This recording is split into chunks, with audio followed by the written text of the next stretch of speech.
पुंडलिकवरदाहर विठ्ठल श्री ज्ञानदेव तुकाराम पंढरीनाथ भगवान की जय। माऊली ज्ञानेश्वर महाराज की जय। जगद्गुरु तुकाराम महाराज की जय। सद्गुरुनाथ भगवान की जय। हरि ओम तत्सत। ध्यान मूलम गुरुमूर्ती, पूजा मूलम गुरुपदम, मंत्र मूलम गुरुवाक्यम, मुक्ती मूलम गुरुकृपा। ब्रह्मेवाहम अहम ब्रह्म न चाहम ब्रह्मणा पृथक्, नाहम देहो न मे देहा केवलः सनातन। या ठिकाणी आपण सर्वजण नेहमीप्रमाणे दृग्दृश्य विवेक या ग्रंथाचा अभ्यास करण्यासाठी एकत्रित जमलेलो आहोत। 31व्या श्लोकाचा आपण अभ्यास करत आहोत। विद्यते हृदय ग्रंथी छिद्यन्ते सर्व संशया क्षीयन्ते चास्य कर्माणि तस्मिन् दृष्टे परावरे। हा आपला विषय आहे। यातील शेवटच्या भागामध्ये आपण आहोत। हृदय ग्रंथीचा नाश करणे हा आपला विषय आहे। हृदय ही जी आपल्याकडे असणारी वस्तू आहे, त्या हृदयाचा विचार आपण काही आठवड्यांपासून करीत आहोत। हृदय ही व्यवहारामध्ये सुद्धा अत्यंत महत्त्वाची गोष्ट आपल्याकडे आहे, की जिच्या आधारावरच पुढचं माणसाचं जगणं अवलंबून असतं। स्थूल देहामध्ये सुद्धा हृदय हे महत्त्वाचं आहे। हृदयामध्ये स्थूल भावाने आपण जरी विचार करू लागलो, देहाचा आपण स्थूल दृष्टीने विचार करू लागलो, तरी हृदय बंद पडले की विषय संपतो। म्हणून हृदय हे महत्त्वाचा अवयव आहे। जसं स्थूल देहामध्ये हृदय महत्त्वाचं आहे, तसं सूक्ष्म देहामध्ये सुद्धा हृदय महत्त्वाचं आहे। सूक्ष्म देहामध्ये हृदयामध्ये भाव असतो। भाव ही हृदयातली गोष्ट आहे। हृदयामध्ये भाव राहतो, म्हणजे मनामध्ये बुद्धीमध्ये असणारा जो भाव आहे तो आणि हृदयामध्ये असणारा जो भाव आहे त्यात फरक आहे।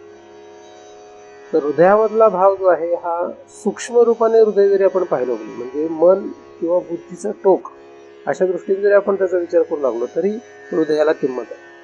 आणि कारण देह म्हणजे हृदय असं जरी आपण धरलं तर मन आणि बुद्धीच्या परे किंवा त्याच्या पलीकडे आपण गेलो, मन आपण ओलांडल्यानंतर किंवा मनाच्या पुढे गेल्यानंतर हृदय सुरू होतं असं जरी धरलं तरी या हृदयाचा जो भाव आहे तोही महत्त्वाचाच आहे।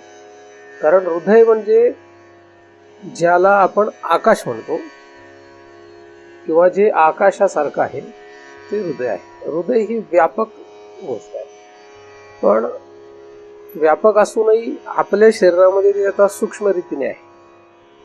हृदयामध्ये आपल्या काय भाव आहे हा आपल्याला सुद्धा कळणं बऱ्याच वेळा कठीण असतं।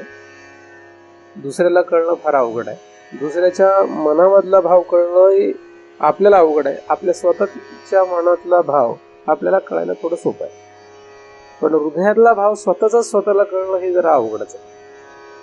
हृदयामध्ये दोन भाग आहेत, एक म्हणजे अंधाराचा भाग आहे, एक उजेडाचा भाग। जसं पृथ्वीच्या एका भागावर अंधार आहे, एका भागावर उजेड आहे, तसं हृदयामध्ये आपल्या एका भागावर अंधार आहे, एका भागावर उजेड आहे, असा आपण विचार केलेला आहे। अंधार म्हणजे अज्ञान आणि उजेड म्हणजे ज्ञान, असा आपण तो विचार केलेला आहे। तर अंधार म्हणजे अज्ञान असं म्हटल्यानंतर अज्ञान म्हणजे काय, तर आपल्याला आपली ओळख नसणं, याचं नाव अज्ञान।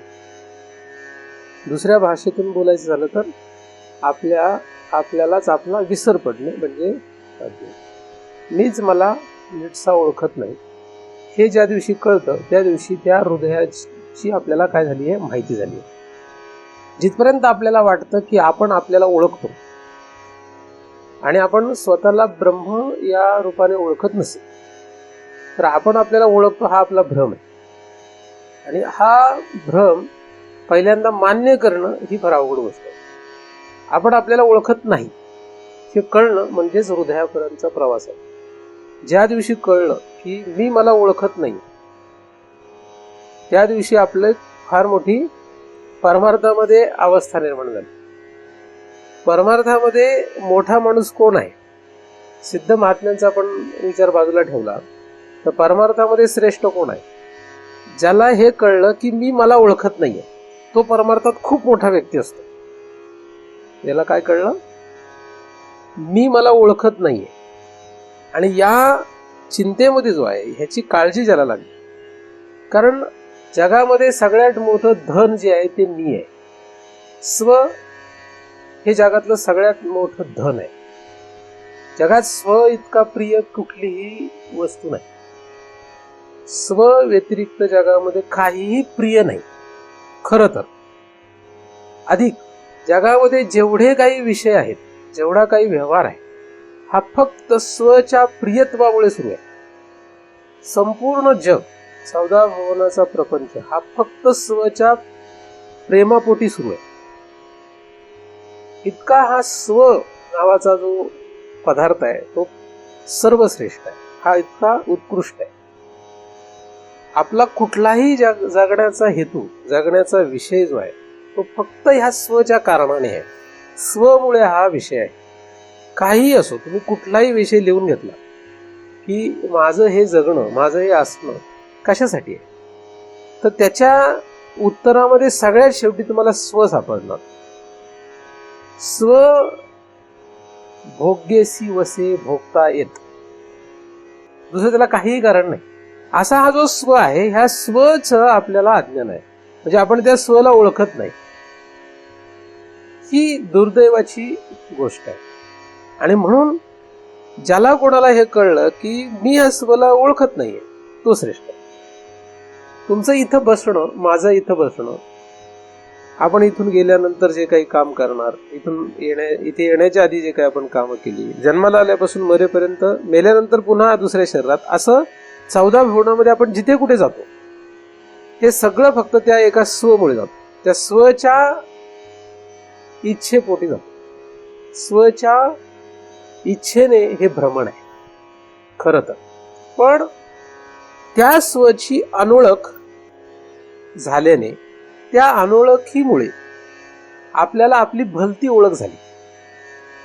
आपण आपल्याला भलत्याच रूपाने ओळखू लागलो. आणि आपण आपल्याला भलत्या रूपाने ओळखत असल्यामुळे आणि अधिक त्या आपल्या भलत्याच ओळखीमध्ये आपण धन्यता मानत असल्यामुळे, कळत नकळतपणे आपण त्यामध्येच धन्यता मानत असल्यामुळे आपण स्वपासून वंचित राहतो. म्हणून आपण आपल्याला जे ओळखतो आणि आपण जगाला जी आपली ओळख सांगतो ती व्यवहारापुरती, व्यवहार करण्यापुरती मानली. पण आतमध्ये प्रत्येक वेळेस हे जर आपण लक्षात ठेवलं की ही काय आपली खरी ओळख नाही आहे, तर आपल्याला या हृदयापर्यंत जाता येईल. हृदयात तोच जाऊ शकतो जो प्रत्येक क्षणाला आपली व्यवहारातली ओळख सांगताना आतमध्ये दचकतो. आतमध्ये त्याला लक्षात येतं की मी जी काही ओळख माझी सांगतोय ही खरी ओळख नाही आहे. हे त्याला आतमध्ये सतत लक्षात राहायला पाहिजे. सतत लक्षात नाही राहणार, एकदम सतत लक्षात राहणार नाही, पण हळूहळू जेव्हा तो अभ्यास करेल, जेव्हा तो या विषयाचा पुन्हा पुन्हा विचार करेल, तेव्हा त्याला हे कधीतरी सतत लक्षात राहील. आणि अशी स्थिती आली की त्या स्थितीलाच आपण हृदयात पोचलोय असं म्हणतोय. मग त्याला काहीच करायचं नाही. म्हणजे साधना कुठली दुसरं काही सांगितलेलं नाहीये. आपण काही कुठलंही आता साधन सांगितलं काही, त्याला काही साधन नाही. फक्त हे तुम्हाला लक्षात ठेवायचंय. काय लक्षात ठेवायचंय की मी राम देशपांडे आहे, ही काही माझी खरी ओळख नाही. माझ्याकडे राम देशपांडेचं आय कार्ड पण आहे, पण ही काही माझी खरी ओळख नाही. मी मला जे समजतो, मी जगाला जे सांगतो, जग मला ज्या रीतीने ओळखतं, तो मी खरं तर नाहीये. पण ते इतकं दृढ आहे, जगासाठी सुद्धा ते दृढ झालंय, माझ्या स्वतःसाठी दृढ झालंय. ते मला आता शिथिल करायचंय, त्याचा मला आता निर्णय लावायचा आहे. हे त्या स्वला, त्या मीला सतत लक्षात राहणं गरजेचं आहे. जसं स्थूल शरीर आणि त्याच्यावर आरोपित असलेल्या धर्मांविषयी, तसंच सूक्ष्म शरीर आणि त्याच्यावर आरोपित असलेल्या धर्मांविषयी. मी सुखी आहे, मी दुःखी आहे, मी पापी आहे, मी पुण्यवान आहे, मी चांगला, मी वाईट, इत्यादी जे काही सूक्ष्म शरीराचे धर्म आहेत ते त्या मीवर आरोपित करून आपण त्याच्या पूर्ततेसाठी अनंत जन्म फिरतो, एक जन्म नाही. आपल्या सूक्ष्म शरीरामध्ये असलेल्या एका वृत्तीच्या पूर्ततेसाठी आपल्याला अनंत जन्म फिरावं लागतं. ही काही साधी गोष्ट नाही. म्हणजे उदाहरणार्थ तुमच्या मनामध्ये एखादी वृत्ती आहे, उदाहरणार्थ तुमच्या मनामध्ये क्रोध आहे. क्रोध ही तुमची जी वृत्ती आहे ती तुम्हाला अनंत जन्म फिरवते. एक क्रोध फक्त साधी गोष्ट, म्हणजे तो क्रोध मला आहे असं मी समजून त्या क्रोधाच्या पूर्ततेसाठी अनंत जन्म फिरावं लागतं. म्हणजे त्या क्रोधाची विल्हेवाट लावायला अनंत जन्म फिरावं लागतं. मी दयाळू आहे, या दयाळू नावाच्या वृत्तीमुळे तो अनंत जन्म फिरतो. मी चांगला आहे, मी वाईट आहे, मी पापी आहे, पुण्य आहे, पुण्यवान आहे वगैरे काहीही कुठल्याही प्रकारची ही वृत्ती असो, त्या एखाद्या वृत्तीला जरी तुम्ही धरलं तर तुम्हाला त्यामुळे अनंत शरीर मिळणार आहेत. म्हणजे आपण यासाठी अनंत शरीर घेऊन आलेलो आहोत. अनेक वेळा त्या शरीरामध्ये प्रवेश करून आपण त्याची व्यवस्था करण्याचा प्रयत्न करत आलेलो आहे. म्हणजे हे शरीर म्हणजे फक्त काही आपली ओळख नाहीये. खरं तर या शरीराच्या दिसणाऱ्या क्रिया ज्या सूक्ष्म शरीराच्या वृत्तीमुळे तयार होतात तो सुद्धा मी नाही आहे. कारण स्थूल शरीर ज्या क्रियेमध्ये दिसतं ती क्रिया सूक्ष्म शरीरातल्या संस्काराने येते. त्या संस्काराचा माझा तसा काही संबंध नाहीये. कारण हे शरीर जसं हलणार आहे तसं लोक म्हणणार की तू असा आहेस, आणि मी पण तसं समजणार आहे मी तसा आहे. जसं माझं शरीर आता एक महाराज नावाच्या काहीतरी प्रकारामध्ये आहे आणि मी काहीतरी सांगतोय, म्हणजे आता तुम्ही सगळे लोक काय म्हणणार, हे कोण आहेत, महाराज आहेत. आणि मी काय समजणार, मी महाराज आहे. हे कसं काय आलं?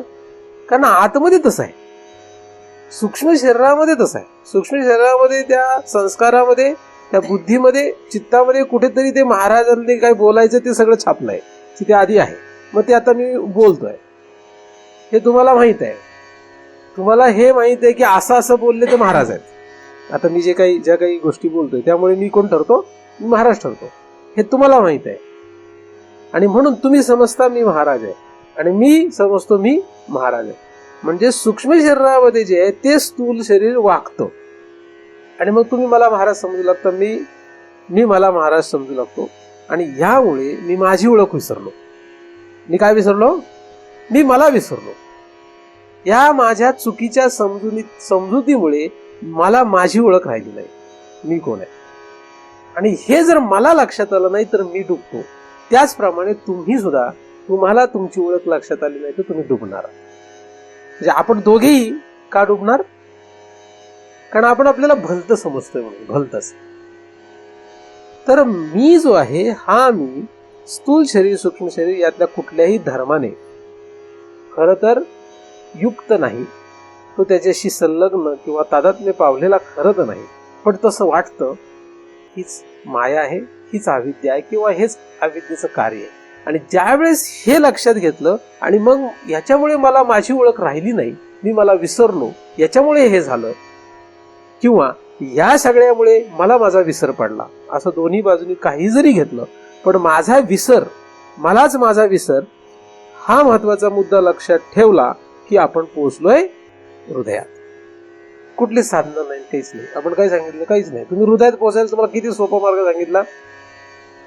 काय करायला सांगितलंय का तुम्हाला? मी काहीच करायला सांगितलं नाही. फक्त एवढंच लक्षात ठेवायचं. मी 5 मिनिट बोललो, या 5 मिनिटांमध्ये मी तुम्हाला जेवढं सांगितलं हे तुम्ही सगळं लक्षात ठेवलं कायम की तुम्ही हृदयात पोहोचलेले आहात. तुम्ही म्हणाला असं कसं काय, एवढं सोपं आहे का? हे 5 मिनिटात सांगितलं तुम्हाला सतत लक्षात ठेवण्यासाठी जी तपश्चर्या साधना लागणार ती तुमच्याकडे असायला पाहिजे. ती नसेल तर मग तुम्हाला ती साधना करावी लागेल. कुठली करायला पाहिजे? तुमच्या ऐपतीनुसार, तुमच्या अधिकारानुसार तुम्हाला करायला पाहिजे. पण ही साधना ज्याच्याकडे आली, ज्याला हे लक्षात राहिलं सतत की मी मला ओळखत नाही, मलाच माझा विसर पडलाय, की त्याचं काम झालं. तो कुठे आला? हृदयात आला. आता ही हृदयाची कुठली बाजू आहे? अंधाराची बाजू आहे, म्हणजे अविद्येची बाजू आहे. आता या अंधारात जेव्हा कोणीही जाईल तो अंधारात जास्त काळ राहू शकत नाही. कुठलाही जीव हा अंधारात जास्त काळ राहू शकत नाही. साधारणपणे कुठलाही जीव अंधारात जास्त काळ राहू शकत नाही. साधारण गोष्ट सांगतो, मनुष्य कधी अंधारात जास्त काळ राहू शकत नाही. कुठलाच माणूस, इतर जीवांचं जाऊ देता, माणूस हा अंधारात जास्त काळ राहू शकत नाही.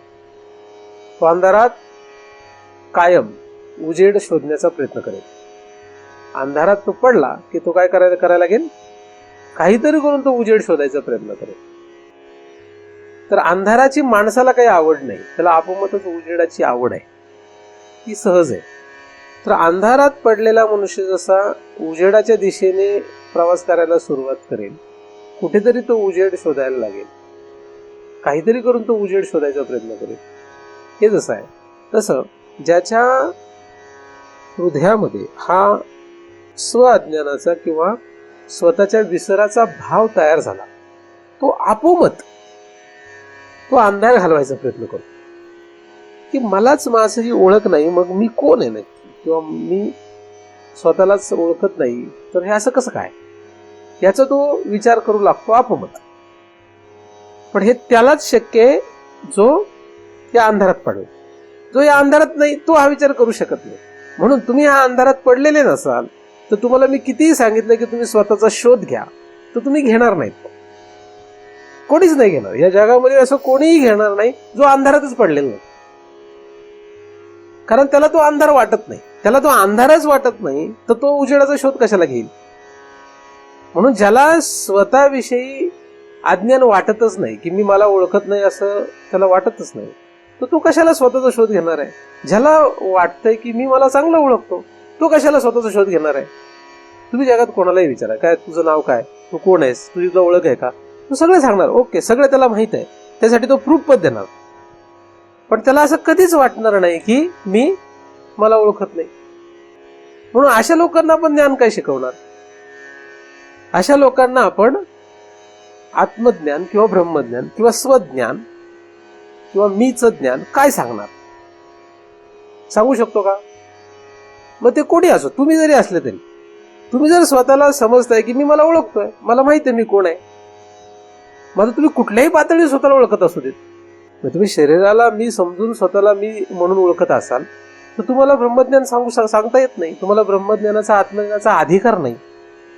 तुम्ही वाचू शकता, हे पुस्तक वाचू शकता, ग्रंथ वाचू शकता, देवपूजा करू शकता, तीर्थयात्रा करू शकता, हे सगळं करता येईल तुम्हाला, त्यात काही विशेष नाही. पण तुम्हाला ब्रह्मज्ञानाचा आत्मज्ञानाचा अधिकार नाही राहतो. आत्मज्ञानाचा अधिकार तेव्हा राहतच नाही. तुम्हाला मग आम्ही आता एवढा वर्ष परमार्थ करतोय, ते ठीक आहे, त्याला काही एवढं विशेष मानता येणार नाही. कारण तुम्ही काय नाहीयेत हे मानत नाहीयेत की मी मला ओळखत नाहीये, हे तुम्ही मानत नाहीये. तुम्ही तुम्हाला ओळखताय म्हटल्यावर प्रश्न येत नाही. बरं, जसं शरीराला आहे तसं सूक्ष्म शरीराला धरून जरी तुम्ही स्वतःला ओळखत असाल आणि त्यावरून तुम्ही जर स्वतःची ओळख सिद्ध करत असाल की नाही मी मला ओळखतो, मी शहाणा आहे, मी हुशार आहे, मला माहिती आहे आता काय आहे, असं जर एखाद्याला वाटलं, म्हणजे एखाद्याने बुद्धीच्या द्वारे शास्त्र ग्रंथाचा अभ्यास केला आणि त्याने असं लक्षात घेतलं की मी कोण आहे, मी ब्रह्म आहे, मी आत्मा आहे, मी निर्विकार, निष्प्रपंच, निष्कलंक आहे, असं त्याने वाचलं.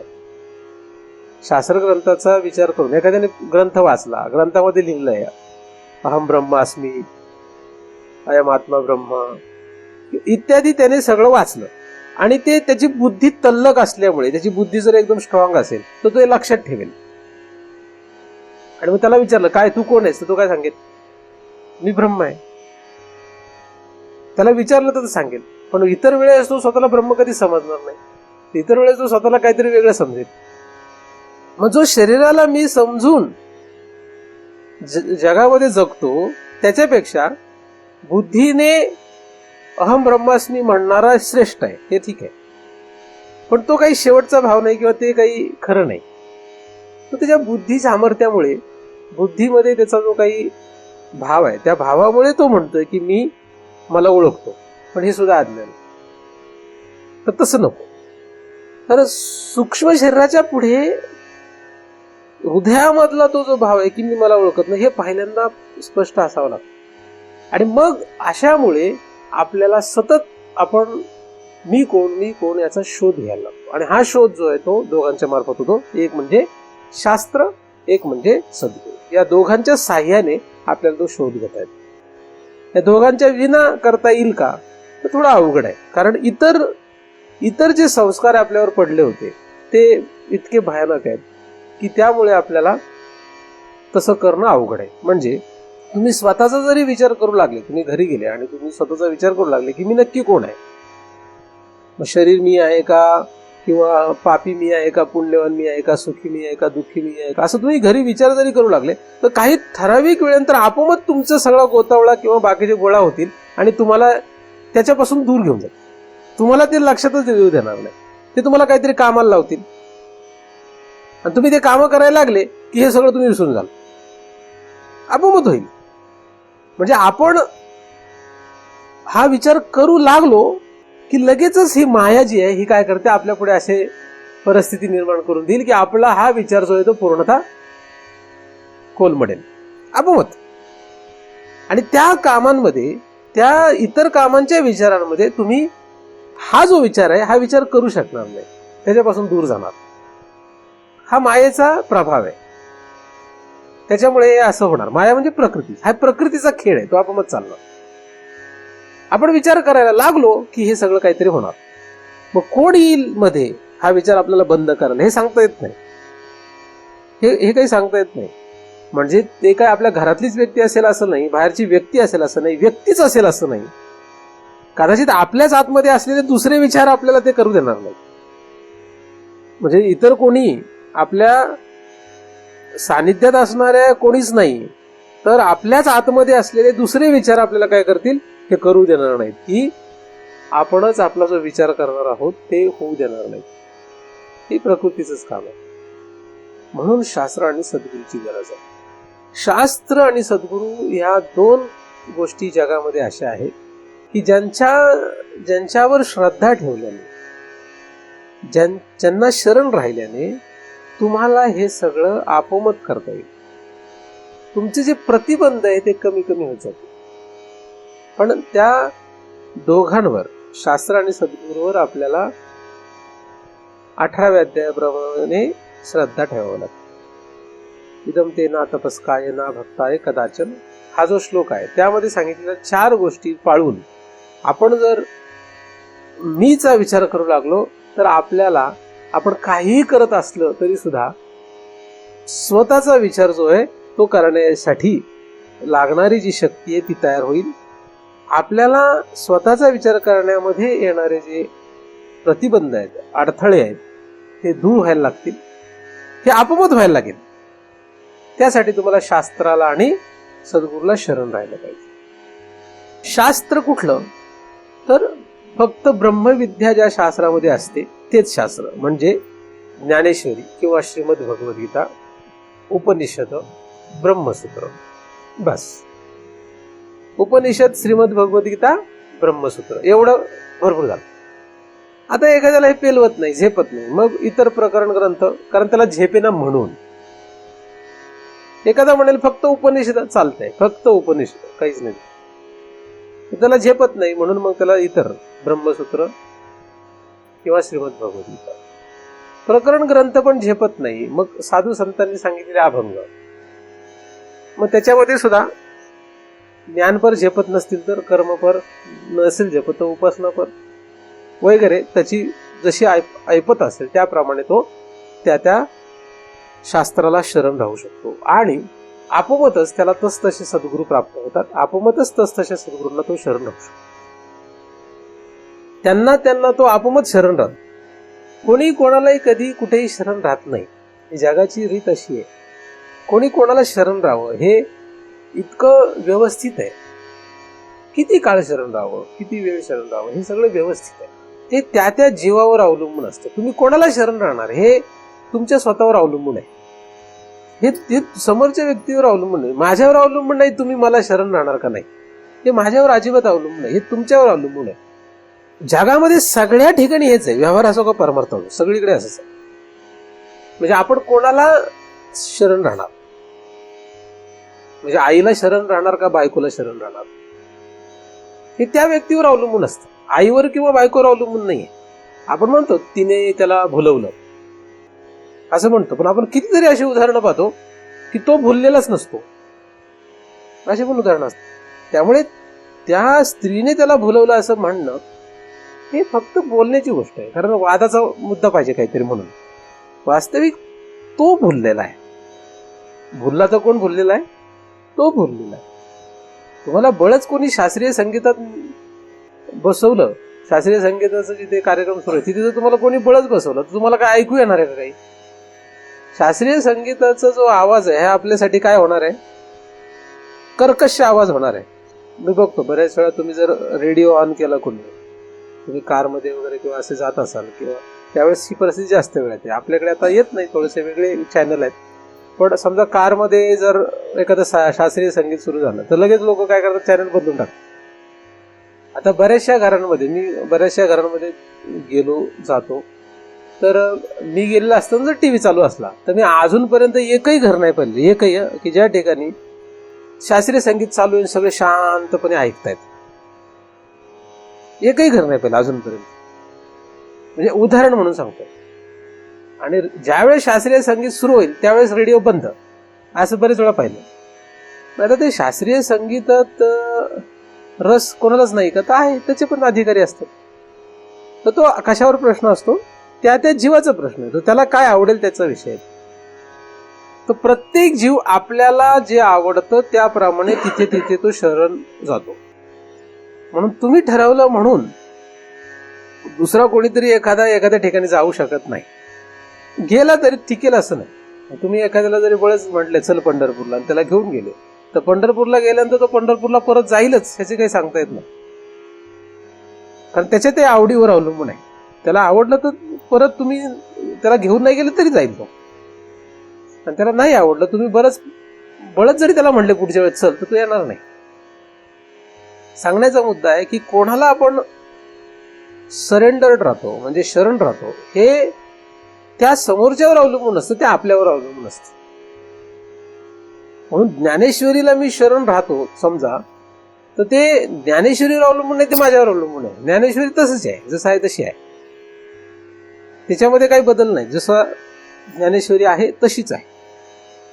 मी शरण कसा राहतो त्यावर अवलंबून आहे. मग जितका मी शरण होतो तितकं त्यातलं मर्म कळायला लागतं. आपण कुठल्याही जगातल्या कुठल्याही विषयांमध्ये तुम्ही जितके शरण जाल तितकं तुम्हाला त्यातली सूक्ष्मता लक्षात येते. कुठलाही विषय असो जगातला. उदाहरणार्थ जसं मी तुम्हाला क्लासिकल म्युझिक सांगितलं, शास्त्रीय संगीत जे आहे, तुम्ही जितके त्यामध्ये शरण जाल तितके तुम्हाला त्याचं मर्म कळायला लागेल, त्याची व्याप्ती, त्याचा प्रभाव जो आहे तो कळायला लागेल. जगात कुठल्याही पदार्थाचं तुम्ही असंच करू शकता. शास्त्र आणि सद्गुरू ह्या दोन गोष्टी पण अशाच असतात. जितकं आपण सूक्ष्म सूक्ष्म सूक्ष्म कडे जातो तितकं आपण त्याला शरण असतो. म्हणून मग त्याच्या टोकावर आपल्याला पोहोचणं गरजेचं आहे. श्रीमद भगवद्गीता किंवा ज्ञानेश्वरीच्या हृदयात पोहोचणं गरजेचं आहे. हृदय म्हणजे त्याच्या तिथून पुढे सुरू झालेला आहे विषय. त्याचं मूळ जे, त्या मुळात आपल्याला पोहोचलं पाहिजे. मुळापर्यंत आपल्याला जावं लागेल. त्या मुळापर्यंत गेलो की आपला विषय संपतो. पण मुळापर्यंत जावं लागेल. जगामध्ये एकमेव आत्मा किंवा ब्रह्म हा असा विषय आहे की ज्या ठिकाणी जाऊन विषय संपतो, म्हणजे त्याचा होतो द एंड. द एंड म्हणजे तिथे संपतो, थांबतो विषय. म्हणजे आता थांबतो म्हणजे पूर्ण होतो. काय होतो तो पूर्ण होतो, तो परिपूर्ण होतो. हा एकमेव जगातला विषय आत्मा किंवा ब्रह्म हा एकमेव विषय असा आहे. त्या व्यतिरिक्त जगातला कुठलाही विषय तुम्हाला पूर्ण या शब्दावर, या अवस्थेवर घेऊन जाऊ शकत नाही, कुठलाही विषय असो.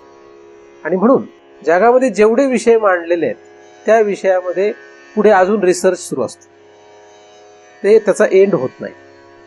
ब्रह्मज्ञान आत्मज्ञान हा एकमेव विषय असा आहे की ज्या महात्म्यांनी त्या अवस्थेचा अभ्यास केला, त्या अवस्थेला पोहोचले, त्यांनी हे सांगून ठेवलं की हा इथे एंड होतो, तिथे पुढे काही राहत नाही. त्याच्या पुढे त्याला काही करणे राहत नाही, त्याला काहीच करणं राहत नाही, त्याला काहीही करणं न करणं राहत नाही.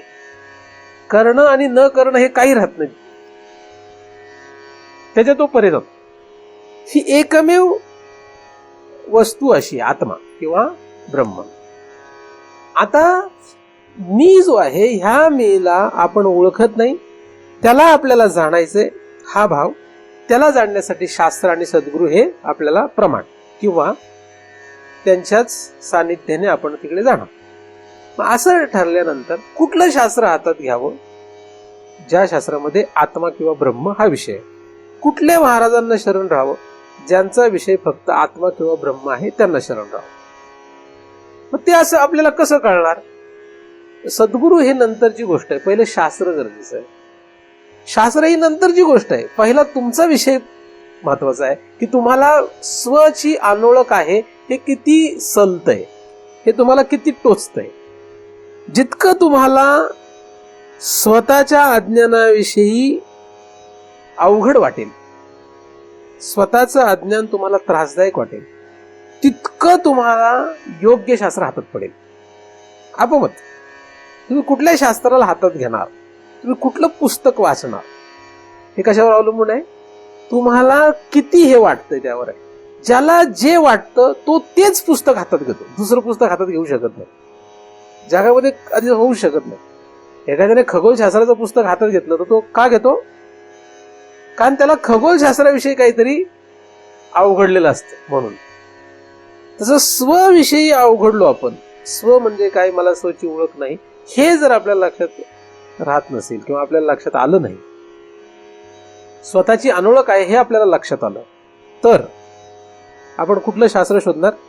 ज्या ठिकाणी ज्या ग्रंथामध्ये हा विषय नाही त्याला आपण हात लावणार. ज्या अभंगांमध्ये तो विषय येत नाही त्याला मध्ये आपल्याला रसच राहणार नाही. आपोआपच तुम्ही त्या अभंग वाचलात ते तुम्हाला आवडणार नाही, रस राहणार नाही. तुम्ही बघा कोणाला कुठला अभंग आवडतो हे कसं कळतं? कुठलाही मनुष्य कुठलाही अभंग घेत नाही, माहिती तुम्हाला. तुम्ही जर अभंग भजनामध्ये जर गेले कधी तर 10 माणसं असेल तर कुठलाही मनुष्य कुठलाही अभंग घेणार नाही. कुठला अभंग कोणी घ्यायचं हे त्या माणसाचं तुम्ही जर बघितलं तुम्हाला असं लक्षात येईल की ते माणसं त्याच्या अधिकारानुरूपच अभंग घेतात. आता साधारणपणे चाल पाहून घेतात, आपल्याला कुठल्या चालीत बसतोय आणि आपल्याला म्हणायला कुठला सोपा जातोय असा एक वर्ग असतो, तो निराळा वर्ग आहे. पण तुम्ही जर तत्वमसी ग्रंथ कोणाकडे दिला तो माणूस झोपतो. तो काय होतो? तो झोपतोच, तो पुढचं पान नाही वाचू शकत. म्हणजे मला जेवढे फीडबॅक मिळतात, जेवढे मला लोक फीडबॅक देतात तेवढे सांगतात हे काही आमचं काम दिसत नाही, हे काही कळतच नाही, काय लिहिलं हे कळतच नाही. आता काय लिहिलं हे कळत नाही म्हणजे मराठीतच लिहिलंय त्यांनी, मराठीमध्ये लिहिलंय, एकदम साधारण मराठीमध्ये लिहिलंय, एकदमच काही अवघड शब्दांमध्ये नाही तो विषय, पण त्याला कळतच नाही तो.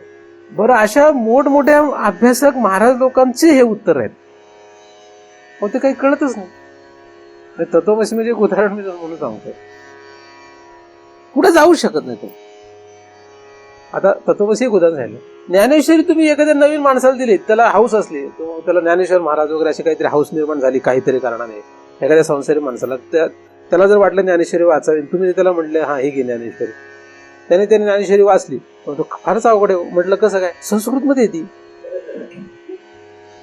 मी इतक्या लोकांकडून हे उत्तर ऐकलं पूर्वी, त्यांना म्हटलं अवघड कसं काय? ते काय म्हणतात ज्ञानेश्वरी कशात आहे?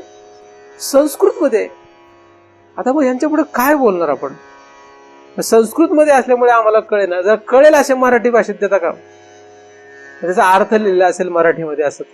ज्ञानेश्वरी संस्कृत मध्ये नाही, ती मराठी भाषेमध्ये. ज्ञानेश्वरी मधला एकही शब्द संस्कृत आहे का?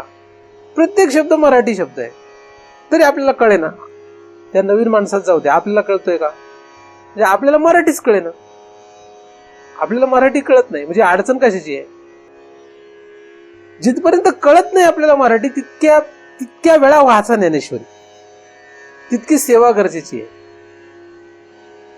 शास्त्र सेवा जी आहे ती फार महत्वाची आहे. शास्त्र सेवा जी आहे ती आपल्याला कशावर अवलंबून असते? आपल्याला काय वाटतं त्याच्यावर आपण शास्त्र धरतो हातात. कोणी कुठलंही शास्त्र हातात धरत नाही, कोणी कुठल्याही शास्त्र हातात धरत नाही, कोणी कुठल्याही विषयामध्ये स्वतःहून एकदम पोचू शकत नाही. त्याचा जसा भाव असतो, त्याचा जसा अधिकार असतो तसा तो जातो. म्हणून आपला पहिल्यांदा अधिकार आपण पक्का ठरवलाय की कोण आहे? ज्याला मीची अनोळख आहे, ज्याला मी कोण आहे हे सतत त्रासदायक ठरतं, त्याला सतत त्रासदायक वाटतं, असा मनुष्य ज्ञानेश्वरीमध्ये प्रवेश करेल. ज्ञानेश्वरी म्हणजे ब्रह्मविद्या. मग जसजसं तो ज्ञानेश्वरीची सेवा करू लागतो, जसजसं त्याची ती पवित्र भावाने सेवा होईल, तस तसं त्याला सद्गुरू लक्षात येतील. शास्त्रांनंतर सद्गुरू ही गोष्ट आहे. तुम्ही महाराज केलेले असतील एखादे गुरु म्हणून, म्हणजे तुम्ही सद्गुरू प्राप्त केले असं होत नाही. म्हणजे तुम्ही कुठल्या तरी महाराजांकडून अनुग्रह घेतलाय आणि म्हणून तुम्हाला सद्गुरू मिळालेत असं समजू नका. म्हणजे अनाबाबांकडून आपण अनुग्रह घेतला म्हणजे आपल्याला गुरु आहेत असं समजणं हा काही चांगला भाव नाही, हे खरं नाहीये. अनुग्रह घेतला म्हणजे सद्गुरू प्राप्त झाले नाही. सद्गुरू जी आहे ही, जसं ज्ञानेश्वरी वाचतो म्हणजे ज्ञानेश्वरी वाचतो असं म्हणता येत नाही. सद्गुरू ही जी स्थिती आहे किंवा सद्गुरू हा जो भाव आहे, यापर्यंत आपल्याला पोहोचावं लागेल. त्याच्या कुठल्या तरी कक्षेत गेलो पाहिजे आपण. ज्ञानेश्वरीच्या कुठल्या तरी कक्षेत पोहोचलो पाहिजे आपण. कुठल्याही ग्रहाच्या एका कक्षेत पोहोचल्याशिवाय तो ग्रह आपल्याला आपले उपकार नाही करू शकत. कुठल्याही ग्रहाच्या एका विशिष्ट कक्षेत पोहोचल्याशिवाय तो ग्रह आपल्या उपकार करू शकत नाही. म्हणजे तुम्ही समजा कुठल्या तरी दुसऱ्या ग्रहावर राहता, आता तुम्हाला पृथ्वीवर यायचं, तर पृथ्वीच्या एका विशिष्ट अंतरावर आल्याशिवाय पृथ्वी तुम्हाला ओढून नाही घेऊ शकत.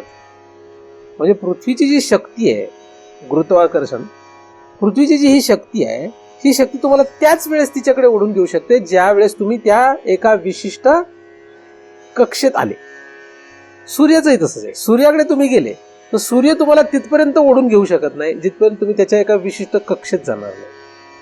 आता आपल्याला सूर्य ओढून घेतो का? नाही घेत. कारण का? आपण एका विशिष्ट कक्षेत नाहीये. कुठल्याही ग्रहावर जाऊ आपण, तो त्याच्या कक्षेत त्याच वेळेस ओढून गेली की जेव्हा तुम्ही त्याच्या विशिष्ट कक्षेच्या पुढे गेले. तसं ज्ञानेश्वरीचं आहे. ज्ञानेश्वरीमध्ये आपण केव्हा जाऊ, ती कक्षा आपल्याला काय करावं लागेल, ओलांडावी लागेल. ती कधी ओलांडणार? जिथपर्यंत दुसऱ्या ग्रहाचं गुरुत्वाकर्षण आपल्याला ओढून धरतं तिथपर्यंत आपण त्या कक्षेत जाऊ शकत नाही. म्हणजे पृथ्वीचं गुरुत्वाकर्षण जिथपर्यंत आपल्याला ओढून धरतंय तिथपर्यंत आपण चंद्रावर जाऊ शकत नाही. पृथ्वीचं गुरुत्वाकर्षण जिथपर्यंत आपल्याला ओढून धरतंय तिथपर्यंत आपण सूर्यावर जाऊ शकत नाही. तसं इतर कुठल्याही गोष्टीने आपल्याला जिथपर्यंत ओढून धरलंय तिथपर्यंत आपण स्वला शोधण्याचा विचार नाही करू शकत. तुम्हाला पैसे कसे कमवायची काळजी जर असेल तर तुम्ही स्वचा कशाला विचार करणार? कारण पैसा नावाची जी काही शक्ती आहे ती तुम्हाला ओढून धरते स्वची ओळख करण्यापासून. म्हणजे स्व अज्ञानाला तुम्हाला शोध का नाही घेता येत आहे, स्व अज्ञानापर्यंत तुम्ही जाऊ का शकत नाही, कारण पैसा नावाची शक्ती तुम्हाला ओढून धरते. उदाहरण म्हणून असं कुठल्याही अनेक प्रकारच्या शक्ती ज्या आहेत त्या आपल्याला ओढून धरतात जेणेकरून आपण आपलाच विचार नाही करू शकत. व्यवहारात सुद्धा माणसं अशी असतात, आयुष्यभर जगतात आणि शेवटी त्यांना लक्षात आपण आपला विचारच नाही केला. म्हणून म्हातारी कोतारी किंवा तुम्ही म्हाताऱ्या कोताऱ्यांच्या गप्पा आहे का कधी? म्हणजे जे आता सकाळी सकाळी इकडे ते फिरतात ना म्हाताऱ्या कोतारे, तर ह्यांच्या जवळ घेऊन तुम्ही जर बसले आणि त्यांच्या जर गप्पा ऐकल्या तर म्हणतात आपण काही आपलं काही पाहिलंच नाही, आपण आपला काही विचारच नाही केला. आपण म्हणजे जन्माला आल्यापासून आता म्हातारं झालं एवढ्या काळापर्यंत सारखं दुसऱ्याचा विचार करत राहिलोय.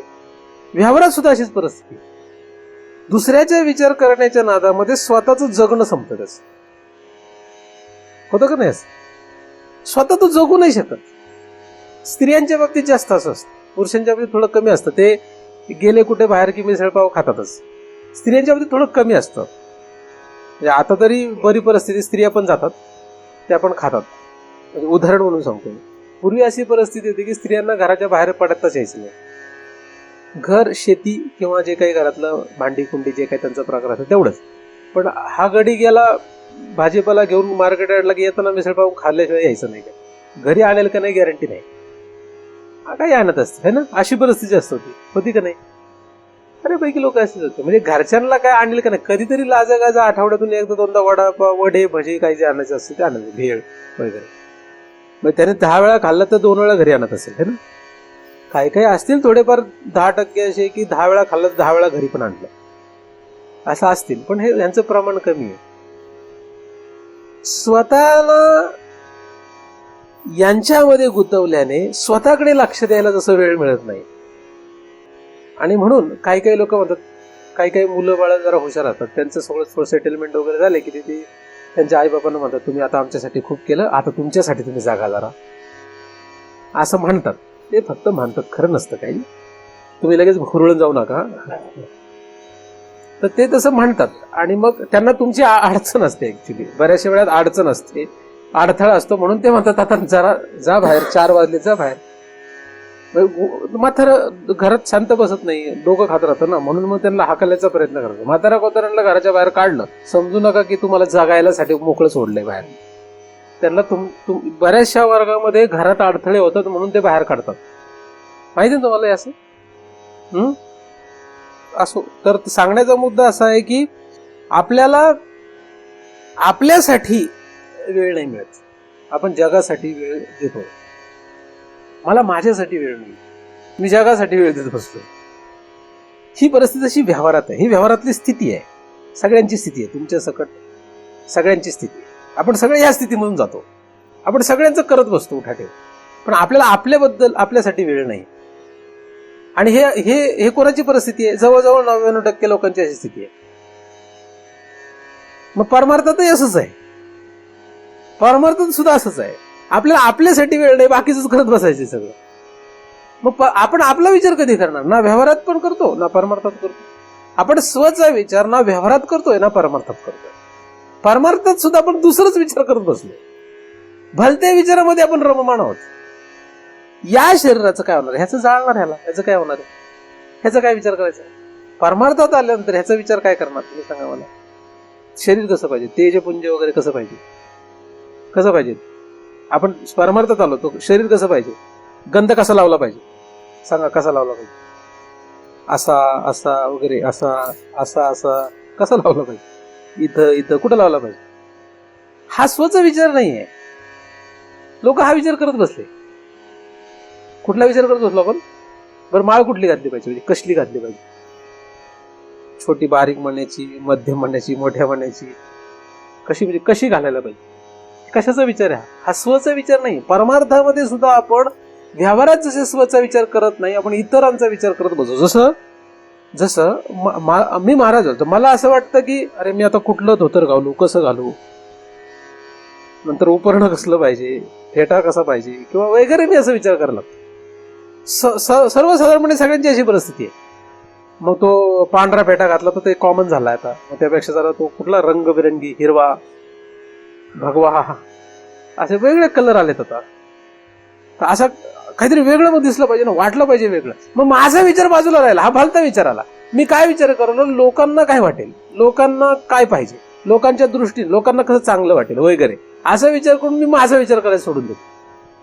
म्हणजे व्यवहारातही सुद्धा मी माझा विचार सोडून दिला, परमार्थातही मी माझा विचार सोडून दिला. मग व्यवहारातली माणसं आणि परमार्थातली माणसं दोघांमध्ये फरक काय? काही फरक नाही. हा इकडे फक्त सात्विक थोडासा म्हणता येईल, हा राजसी तामसी म्हणता येईल, ह्याच्या पलीकडे काहीच नाही. म्हणून असं काहीतरी करा की जे करताना तुम्हाला तुमचा विचार येईल. गंध कसा लावला म्हणजे मला माझा विचार येईल, काहीच नाही. तुम्ही कसाही लावा, तुम्ही कसाही लावा.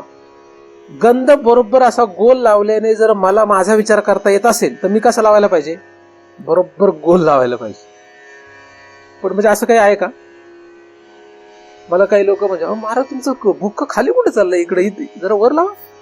मग वर लावायला लागलो तर एक जण मला म्हणे इथं वर कुठे चालला बुक्का, खाली घ्या जर. म्हणजे मी जेव्हा सुरुवातीला बुक्का लावायला लागलो तेव्हा माझी अशी परिस्थिती झाली. आता तुम्ही बुक्क्याचं तुम्हाला एवढं माहित नसेल, स्त्रियांचं माहित असेल. स्त्रियांना हा प्रॉब्लेम जास्त तुम्हाला भोगावा लागला की नाही मला माहित नाही. स्त्रियांचा कुंकवाचा फार मोठा प्रश्न असतो. कुंकू कुठं लावायचं नक्की माहिती की नाही? तुम्हाला लोकांना नसतं ना, त्यांना माहित असतं कुंकू कुठं लावायचं.